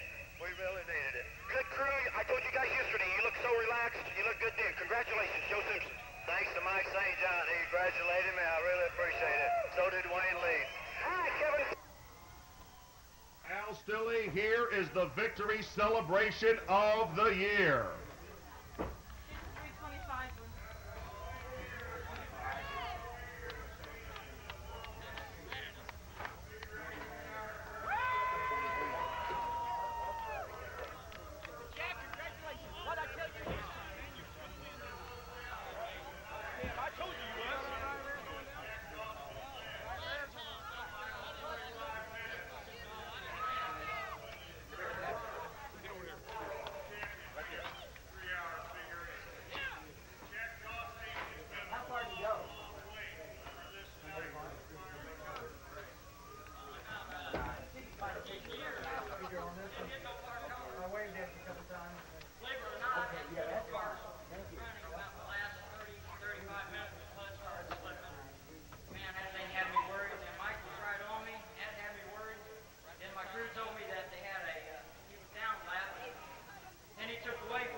Salas, who will present you with your trophy. Jim, a few words, please.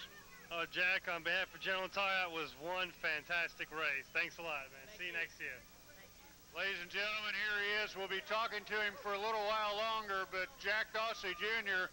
comes home. He's the 9th different winner of the World Championship Figure 8 3-hour endurance race at the Indianapolis Speedrome, and he's our 2nd consecutive first-time winner as he wraps up a totally awesome season, winning his 2nd Indianapolis Speedrome track championship and coming home with the big win, the $7,000 win tonight with the 17th Annual World Championship Figure 8. Jack, congratulations. Again, you at least managed to stay out of trouble tonight, but there were a lot of times that crossover was extremely hectic. Yeah, I'm just still trying to figure out how I got a lap down to them.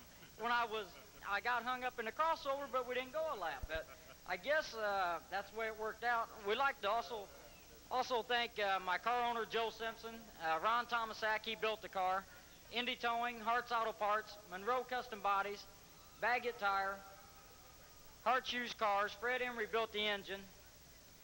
And I like to say, take my hat off, of course I don't have one, to my crew, because that's one hell of a crew. They've worked their ass off all week long. We'd like to thank all the fans coming out. All right, there you have it. I think he's covered all the bases as Jack Dawsey Jr., an excellent race, a fairly trouble-free race, although several times he got gobbled up into some crossover action that he really didn't want to get into. But Jack Dawsey Jr. is the 1993 World Champion.